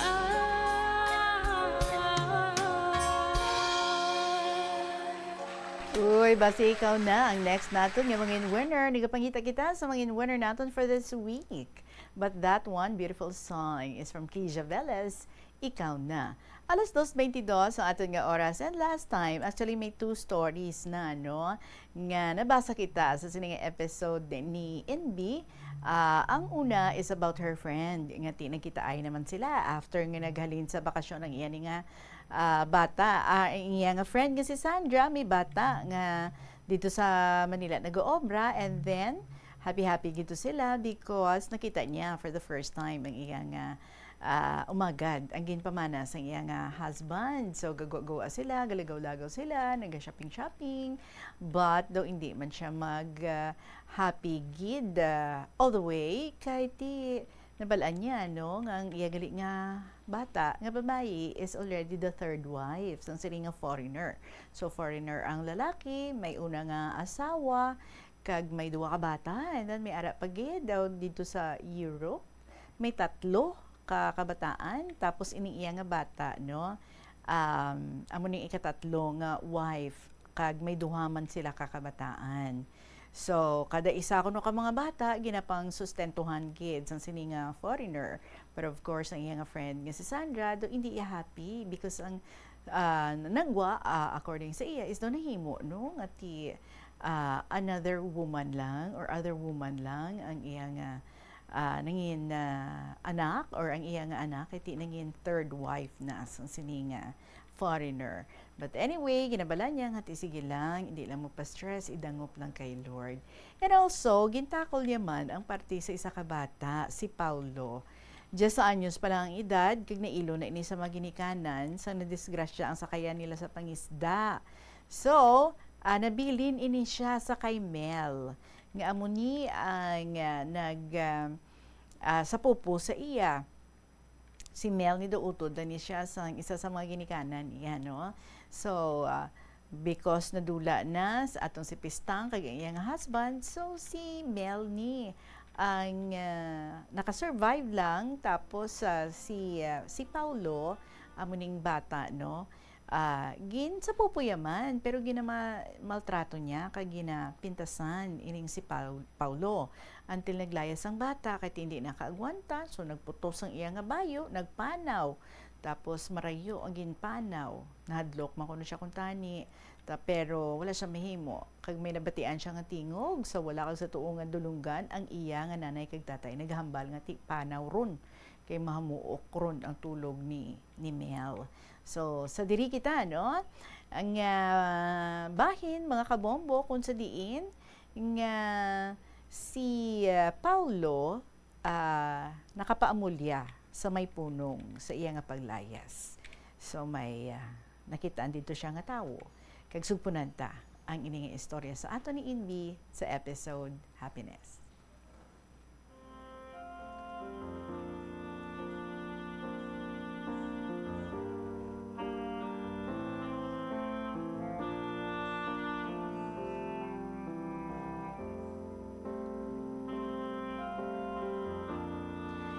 So, Tita Regine, ginpakaon siya kay nagutom ining si Paulo. Kag ginpamangkot siya sang teng-iya sang puno kung kaya niya nga mag-alaga kag magpakaon sa mga ido kay tinaglaya siya mo. So nag-okay si Paulo kag pagkaaga, gindara siya sang teng-iya sang punong sa ilabalay sa syudad. Ginampon siya kag ginpa-eskwela sa high school. Nalipay si Paulo kag magpasalamat. Nagmapisan siya sa iya trabaho kag nagtutom sa iyang pag-eskwela. Although ginahisaan siya sang kusinera kay tipalangga siya ni amo, pero ginaagwanta lang ni Paulo nga kun kay isa ginaubusan ta nakapamahaw kag panyaga. Lipod dia sa ama kay masako man sa opisina. Si amo permi man sa punong kag hapon ro nagapauli. Waay gid si Paulo magpanugid kay nahadlok siya nga pahalinon kay basi himo-himuan pa siya sang hindi mayad nga istorya. Kaluluoy man sang bata, iya na lang ginantusan ang tanan. Nagahibi siya nga nagapangamuyo kung kagabihon nga pahumukon man ang buot sang kusinera sa iya. Kay ginatawag niya permi si Nanay Pistang kag Tatay Sidro niya. Muna mga ginikanan niya gid no nga nagkalamatay ito sa naglubog ang ilang nga sakayan. So, ginatawag niya nga buligan siya sa amo nga problema. Ano pa way dulang tanag sakay, ginapanaw na dulang it madasig kung magpakadto sa school para hindi malate. Ginabakal na kapagkaon ang paraplete niya kung maubusan ta na kapamahaw kag panyaga. Nagakalisod man si Paulo pero ay gid siya mawad-i sa paglaom nga malampuasan gid niya ang amo nga pagtilaw. Sa pila ka adlaw, paagi sa iya waay untat nga pagpangaliya kag pagpangamuyo sa atan mahal nga Dios.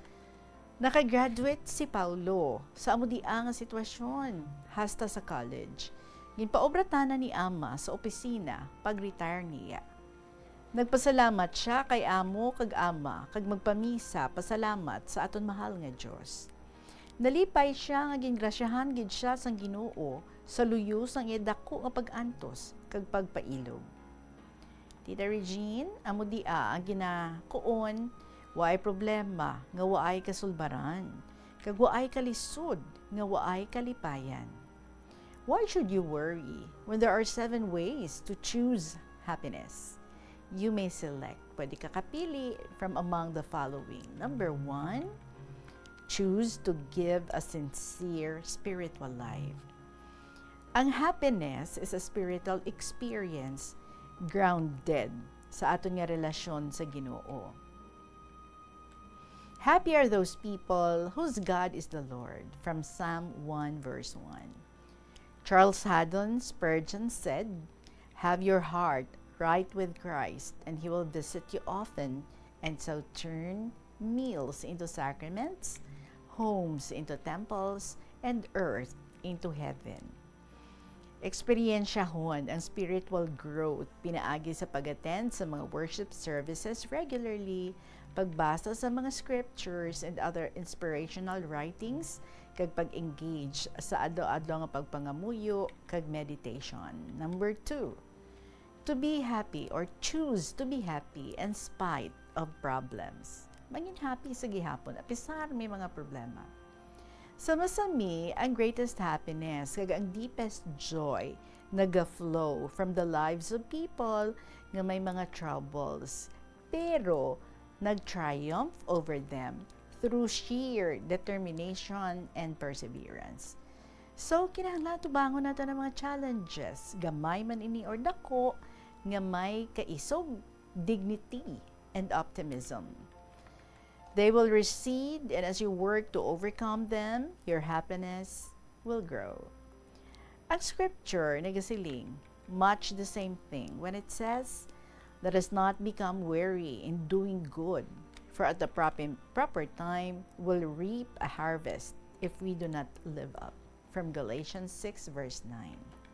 Number 3, pilion nga mag-practice being happy. Choose to practice being happy. Ang isa ka malipayon nga tawo, permi nga naga-smile, naga-greet sa mga friends with warmth, and strangers with kindness. So practice kita sa pagpasalamat daily and even hourly for the many happiness nga ara sa aton, such as the gift of being alive. Buhi kita. Tapos makita nato ng sunrise. Tapos naga-live kita sa isa ka comfortable dwelling place, completing a demanding project, sa na gamay lang or dako man. So enjoying the love of family and friends, having a work that provides you with financial resources, etc. So many reasons to be happy. Happiness is the realization of how much you already have. Number 4, pilion nga ang isa ka tawo i-try mo nga mangin happy. Okay? Choose to make someone else happy. According to kay John Greenleaf Whittier, the joy that you give to others is the joy that comes back to you, nagabalik sa imo. Tapos si Jesus nagtudlo, whoever wants to save his life will lose it, but whoever loses his life for me will find it. From Matthew 16 verse 25. So, sa likod sa sining mga statements is a simple but profound truth. Our happiness is magnified, nagadako, when we get out of our way para nga palipayon ang isa ka tawo. For example, sa paghatag gifts on Christmas Day, nagsiling si Peter, though we did not know them personally, we all felt a special joy and love for them. Number 5, choose to examine your expectations. According sa kay Dr. Bobby Sommer, don't delude yourself that you can ward off unhappiness in all situations all the time. Waay, sang ginatawag nga permanente, uninterrupted happiness. The important thing is to learn to accept setbacks without thinking of them as permanent conditions. So ang tanan, nagalabay lang. Many people are chronically unhappy because ang expectations nila unrealistic. And number 6, choose to get help in order to have happiness. Kung may ara ka, mas damo nga feelings of depression than joy, and impossible para sa imo nga mag-experience ang happiness, seek the help of a counselor or pastor nga padigid, no? Nga makabulig sa imo. Help you locate the problem and guide you to move on into happiness rather than remain unhappy and pessimistic. And number 7, finally, choose to be happy now. Subong. Kadaman sa mga tao nag-ignore sang subong, no? Kaya nag-expect sila to be happy sometime in the future. Kung makakuha na sila sa promotion, kung makakita sila sa ila true love, maka-earn sila sa large income, kag maka-attain great professional success. Well, ang happiness does not operate on a future schedule. The right time to be happy is now. Subong na. So the Bible wisely declares, "This is the day the Lord has made. Let us rejoice and be glad in it." Alright, salamat gid sa imo, Tita Regine. Long live KLP. May our Heavenly Father always shower His blessings on you and your family. Truly yours, in B, sa Iloilo Province.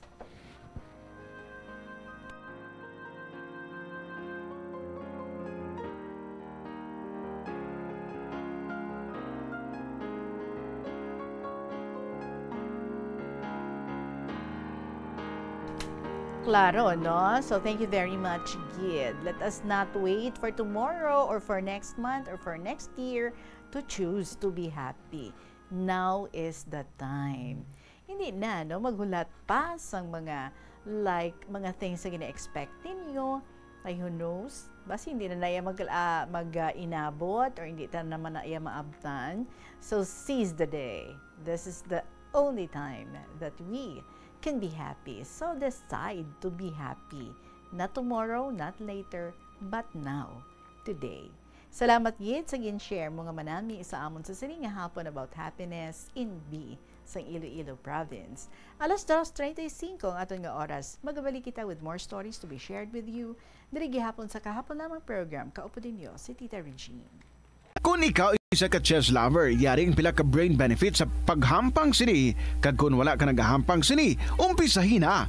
Sunod sa pagtuon ng paghampang sang chess, makabulig likaw sa Alzheimer's disease. Bangod ang utok nagatrabaho kaangay sang muscle, nagakinahanglan ini sang exercise agud mangin healthy kag malikawan ang injury. Magluwas diri ang paghampang sang chess ang nagapa-improve man sang concentration activities for September 21 to 27, 2025. They are the last, but surely not the least. Ang Rock Station Band has been calendared nga maghatag sa inyo sa isa ka exciting kag entertaining musical show sa siningang weekend sa Concert at the Plaza, coming your way on September 27, Sabado, umpisa alas 6 sa gabi. Sa tion sa musical show, napulo ka mga matahong nga Plazuela de Iloilo, special edition mags kag madamo pa nga iban ang iga-paraffle sa masuki sa Plazuela de Iloilo.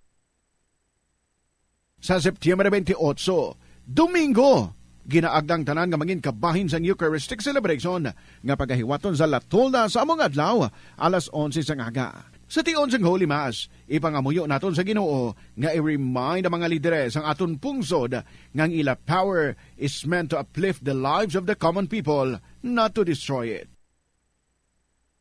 Plazuela de Iloilo, we remain to be one with you in a common hope for a better community and a progressive country in 2025. Biso nga wala mo man ginagamit. Halimbawa, ang balayran mo na wala para nga makalantaw ikaw sang movies, pero sa tuod lang, wala naman ikaw tiyempo nga maglantaw sini. Hapos lang libatan ang bulanan nga mga subscription sa streaming services kag mobile apps kag wala ka lang nakadipara ma-charge na ini sa imo nga bank account bisan nga wala mo man regular nga ginagamit. I-review gid ang imo nga ginagastuhan sa mga charges kaangay sini kag ikonsiderar man ang pagkanselar sa mga hindi kinahanglanon nga mga subscriptions agod nga mas magamit mo ang imo kwarta sa mas kinahanglanon nga mga butang. Ini nga pahanumdom ang ginadulong sa imo sang the #1 and most trusted radio network in the country, Bombo Radio Philippines. Basta Radio Bombo! Yari ang mga simple nga paagi agod makakinot sang tubig. Magpamunyag lang sang tanom kon ginakinahanglan kag nagakadapat. Magtala na sang adlaw kag oras ang pagpamunyag sa mga tanom kag sundon ini. Bunyagan sa makaisa lang ang mga tanom sa sinang adlaw. Antes maglas 9 sa aga ang mas nagakabagay nga oras sa pagpamunyag agod nga mas makapanalupsop ini sa mga gamot kag mangin available sa bilog nga adlaw. Nagasala ka bala sa imo nga tulunan kag daw hindi ka makahibalo kung ano ang imo nga unahon? Kung magtuon ikaw, siguraduhang anay nga nakakaon ikaw sang maayo agud nga maka-function ang imo nga utok. Pananakit ng katawan, sila ang magpapatunay kung gaano ka-epektibo ang SED Liniment Oil. Masakit na katawan ko, yung likod ko, papapahirang ko yung likod ko. Konting massage lang naman na ganyan eh. Ayun, nawawala. Maitulog ko lang yan, wala na. At ng ulo. Masarap na tulog ko, sir. Subukan nila at nang maranayan nila na ang SED Liniment Oil ay mahusay. Tanyata Rivera Salamero ng South Poblacion, Gabaldon, Nueva Ecija. SED Liniment Oil. Gawa ng SED Marketing.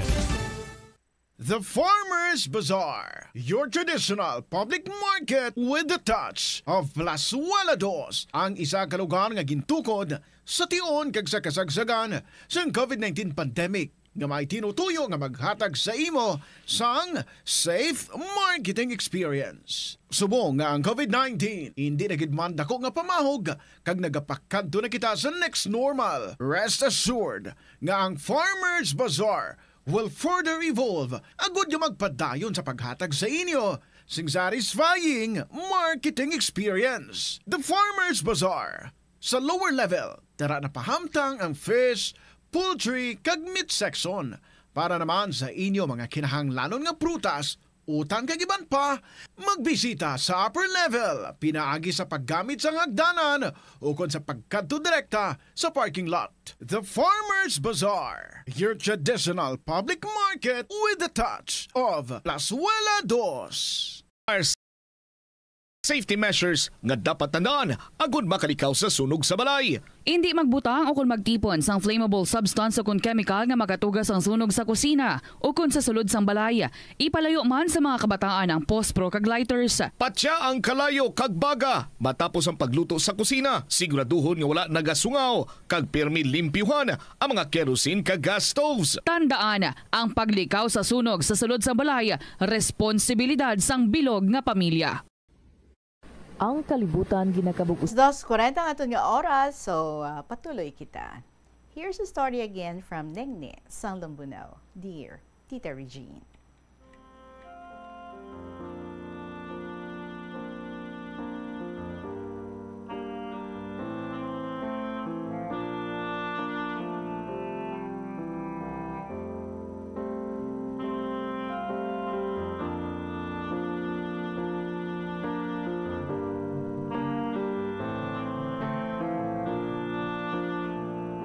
Maayong adlaw sa tanan nga katapos ang sining estasyon DYFM ilabinigid sa imo tita. Bisan tigulang na kami sa imo tita mangyapon tawag. Oo naman.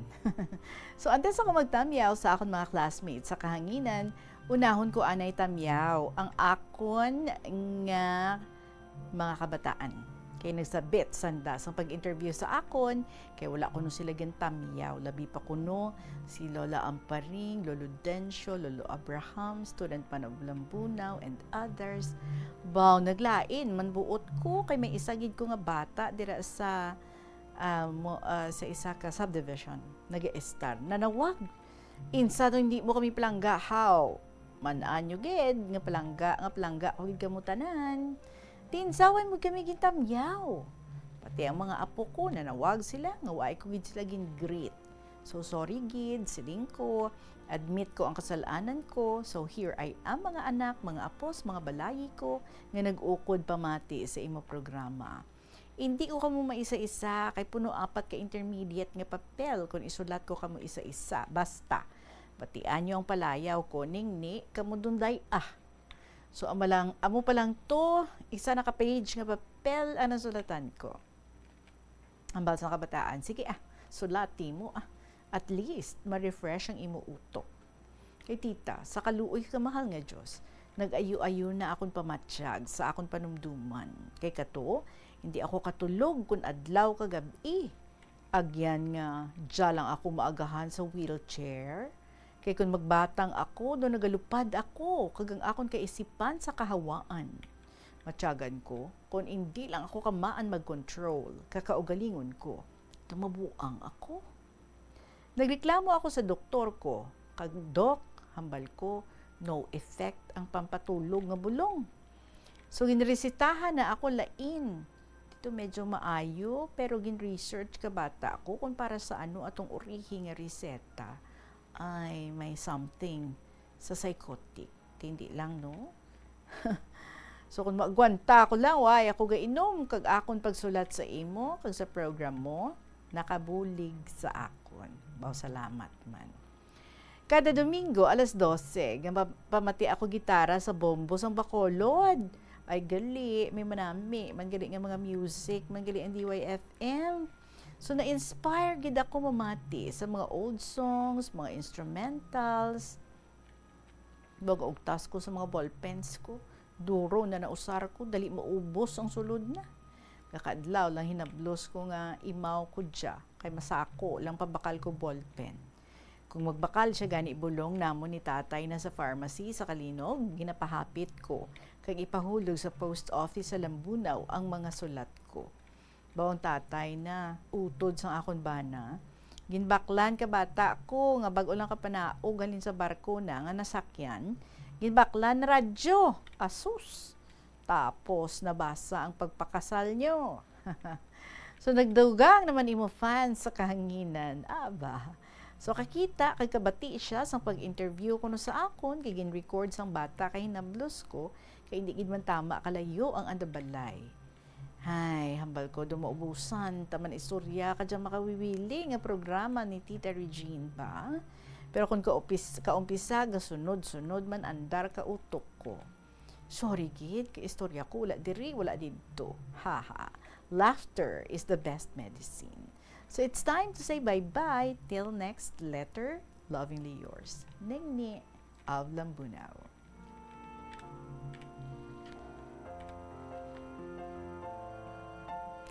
Salamat kid Ningni. Sige lang yan, mga random thoughts, kung whatever, nga madumduman, nga mga inagihan, gina-share kidayon diri sa KLP. Kiti, ara lang siya, nagapaayo-ayo sa iya nga wheelchair, and we're so happy to know nga ti nakabulig gali nga malesen ang imong anxiety. Managay panumdum sa imong sitwasyon, sa imong kondisyon, pangamuyo, and at the same time, enjoy ang imong nga adlaw pinaagi sa pagsulat para sa kahapon lamang program.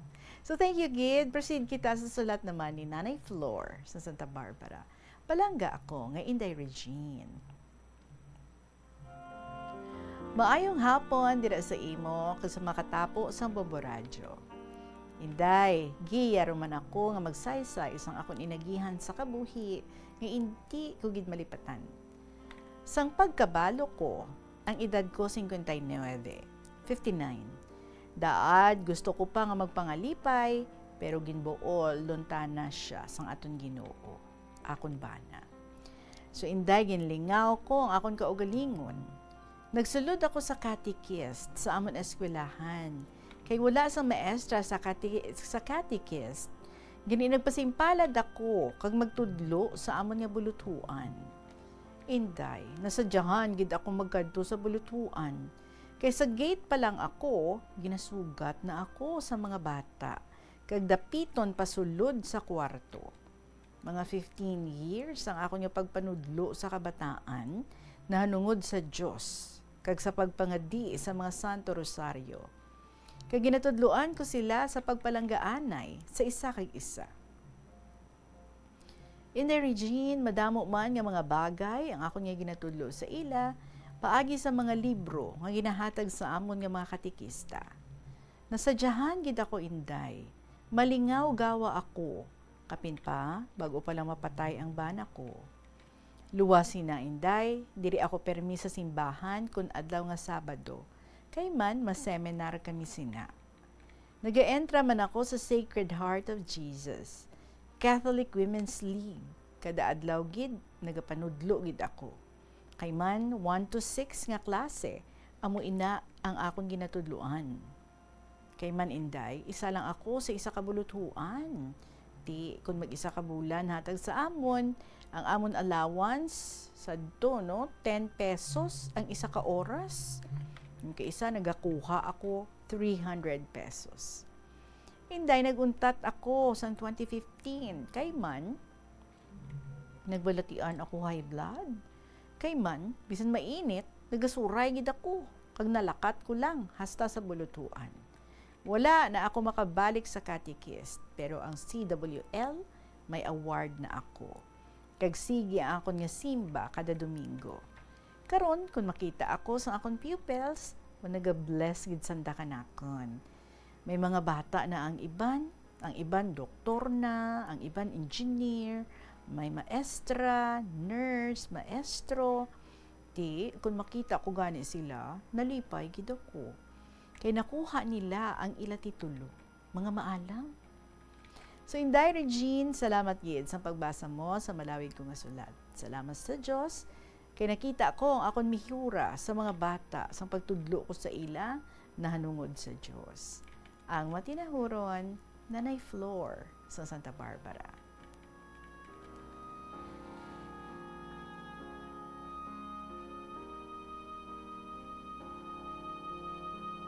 Nanay Flor, gani man no, do ka na milanggid ang happiness, ang success ang mga kabataan nga naimo na sumalang sa imo nga kabuhi kag ang relationship na base as student and catechist, and now you see them mga adults na kag mga very successful kag na remember kag gihapon nila kay way kag nila nalipatan, and even now nagapasalamat gihapon sa tanang naging pangtudlo mo.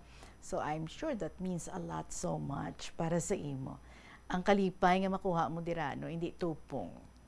So kung may tiyempo pa, kagaya pa, padayon na lang ang imo nga ginahimo, coming closer to God and doing things in your own little ways.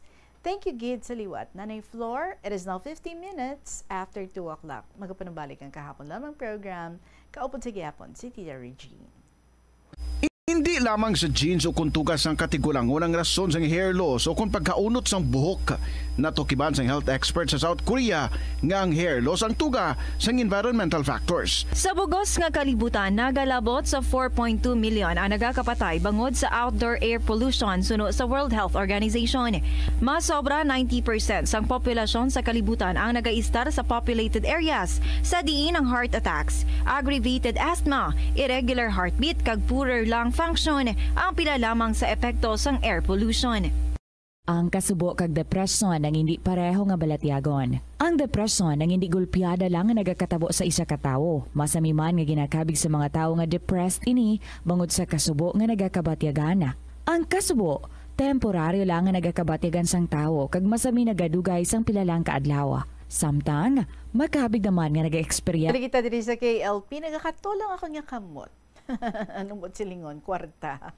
Anyway, ari naman ang sulat coming from Student Mom of Lambuna. Puro pasensya, gidhip. Student Mom, pang June pa ini. By the way, kumusta ka na? Sige, siguran tabas ang iyong mga letter. Dear Tita Regine.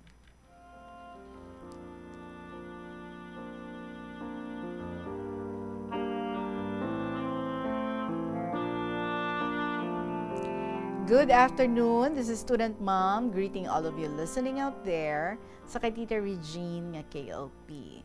Buwan na sang June subong. Sorry September na kag nabasa. Tapos na ang month of May, ang buwan ng mga bulaklak at buwan ng sunod-sunod na mga kafiestahan. Town fiesta. Time to meet relatives nga dugay na nga wala nakita. Time to meet former friends nga nag-abroad, o time to meet former classmates, co-teachers, or co-workers nga hindi makalipatan. Kasadya lang mag-attend sa fiesta. Fiesta sang masadya, kag walang katapusang istorya. Fiesta sang pag-enjoy sa mga manamit nga pagkaon nga ginaserve sang tagbalay. I miss the good old days sang pagpamista namon sa Banwa sang Kalinog. People there were so hospitable and accommodating. Patalbugan sang handa, may lechon, adobong baboy kag manok, afritada, sarsyado, KBL, pansit, spaghetti, cake, prutas, kag madamo pa nga iban. Nadumduman ko pa sadto, una nga balay nga kadtuan namon ang iya kanday Inday Floranta Ortizo. So co-teacher namon siya sa CHIC at sa Banwa Ilabalay, lapit lang sa simbahan. Kanami nga host si Ma'am Ortizo. Ang iya bana, sinong Popoy, may balaligyaan sa mga bayo, t-shirt, dilargo, kag iban pa sa Kalinog Market. Very hospitable sila nga mag-asawa. Kag kalabanan nga teachers, sa CHIC, nagapamista sa ila. Damo ila preparation, kag manamit ang mga luto. May hired cook sila, kag servers nga naga-attender sa nagapamiesta. May anak nga mga lalaki si Ma'am Ortizo, nga lunsay mga seaman or seamen. Tapos namon paayaw kaon kanday Ma'am Ortizo, saylo naman kami sa balay nanday Didi Zaldarriaga, co-teacher man namon. Damo man handa, ikaw lang ang mang-indi kaon. Kung kaisa nagapanam-is na lang kami kay busog na. Pero ang pinakamasadya namon nga pagpamiesta, amo ang sa mga balay, sang estudyante namon. Sang ka-jeep kami. Kung kaisa tricycle, amo ginasakyan pa uma. Malayo man ila balay, pero mas masadya kami sa pagpanakayon. Kag pag-abot mo, ginasaludar ka sa imo estudyante kag ilang mga parents. Happy sila nga namiesta kami. Madamo handa. Kompletos ricados, ika nga. Kag may bring home pa. Hi, I miss those good old days. Hasta subong, ginahanduraw ko pa ining pagpamiesta ko sadto. Subong matamad na ako maglakat. Church na lang ang ginakakantuan ko kung Sunday. Amo na siguro ang mga tigulang. Because of physical limitations, stay at home na lang permi. Sadto, pagka time out namon sa 11 a.m., lupad na kami sa pagpamiesta. Balik before 1 p.m. Kapoy man. Pero busog kag happy nga na-meet namon ang mga parents sa amon nga students. Because of the fiesta, we developed lasting friendship with our students and their parents. Kag bisan wala okasyon, during harvest time, padalaan nila ako newly harvested corn, rice, kamote, and other farm produce. Kung kaisa ginadulong pananda sa akong classroom. So amuni ang mga memories nga hindi ko malipatan. Tita Regine, I miss my students and their parents. I miss their friendship and thoughtfulness. Subong tita, I miss those people whom I treated as true friends. May we all find true friendship with Jesus Christ, our Savior. Close ko na letter ko, tita. Bye-bye to all and God bless. Sincerely, Student Mom of Lambunaw. NPS, tita, sa una, magfiesta sa amon sa Pandacan, Manila. Bispiras pa lang, nagalibot na ang 12 ka mga banda sang musiko sa bilog nga Pandacan. Halin sila sa Cavite, Bulacan, Pampanga, kag iba't pa nga mga banwa. Paggabi, may contest sila tukar sa plaza. May palagwaon man nga mga artista, singers, magikero, drama artist, kag mga banda nga mga concert. Hasta aga ang sinadya. Pag 12 o'clock sang gabi, may fireworks. Katahom, kag very unforgettable ang Fiesta Santo. Kada barangay may palaro contest sa kabataan. dalagan, balloon contest, singing contest, bisikleta, apple eating contest, tuhog dagom, pass the word, kag iban pa. Si Kuya Alfonso Cosadto, President sang Kabataan, kag siya ang leader sa pa-contest. Damo prizes donated sa mga rich families. Hasta early in the morning ang kasadya. Why na sinisubong? Karaoke singing na lang ang ila pa contest. Di inang fiesta. Lakata. To kasarangin si student mom, no? Sarangan eh. Joke lang. Bye again, tita. Sana fiesta sa inyo. Ini nga bulan. Ay, hindi gili. Sa November. Student mom of Lambunaw.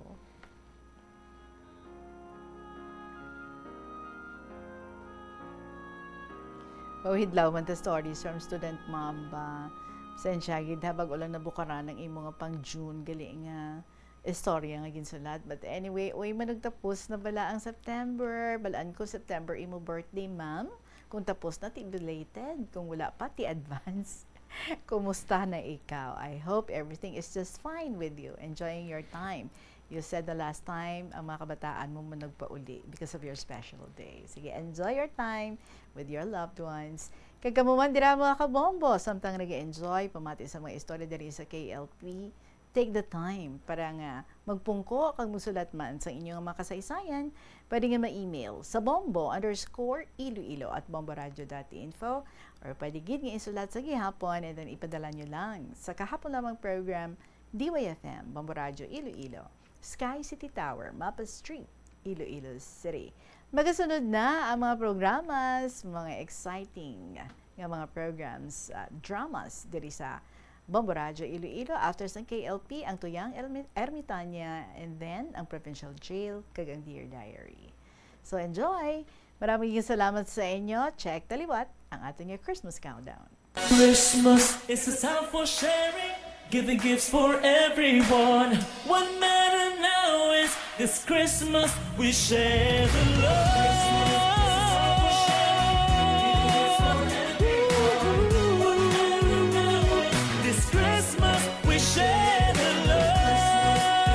Mga kabombo, 92 days before Christmas. Sa liwat, 92 days before Christmas. Dasigla na ang mga inadlaw. Kibot lang ta. It's Christmas Day already. Anyway, balikay kita buwas. Maraming salamat sa inyo. Sa gihapon ni ninyo alagad, si Tita Regine para sa kahapon lamang program. Good afternoon and God bless.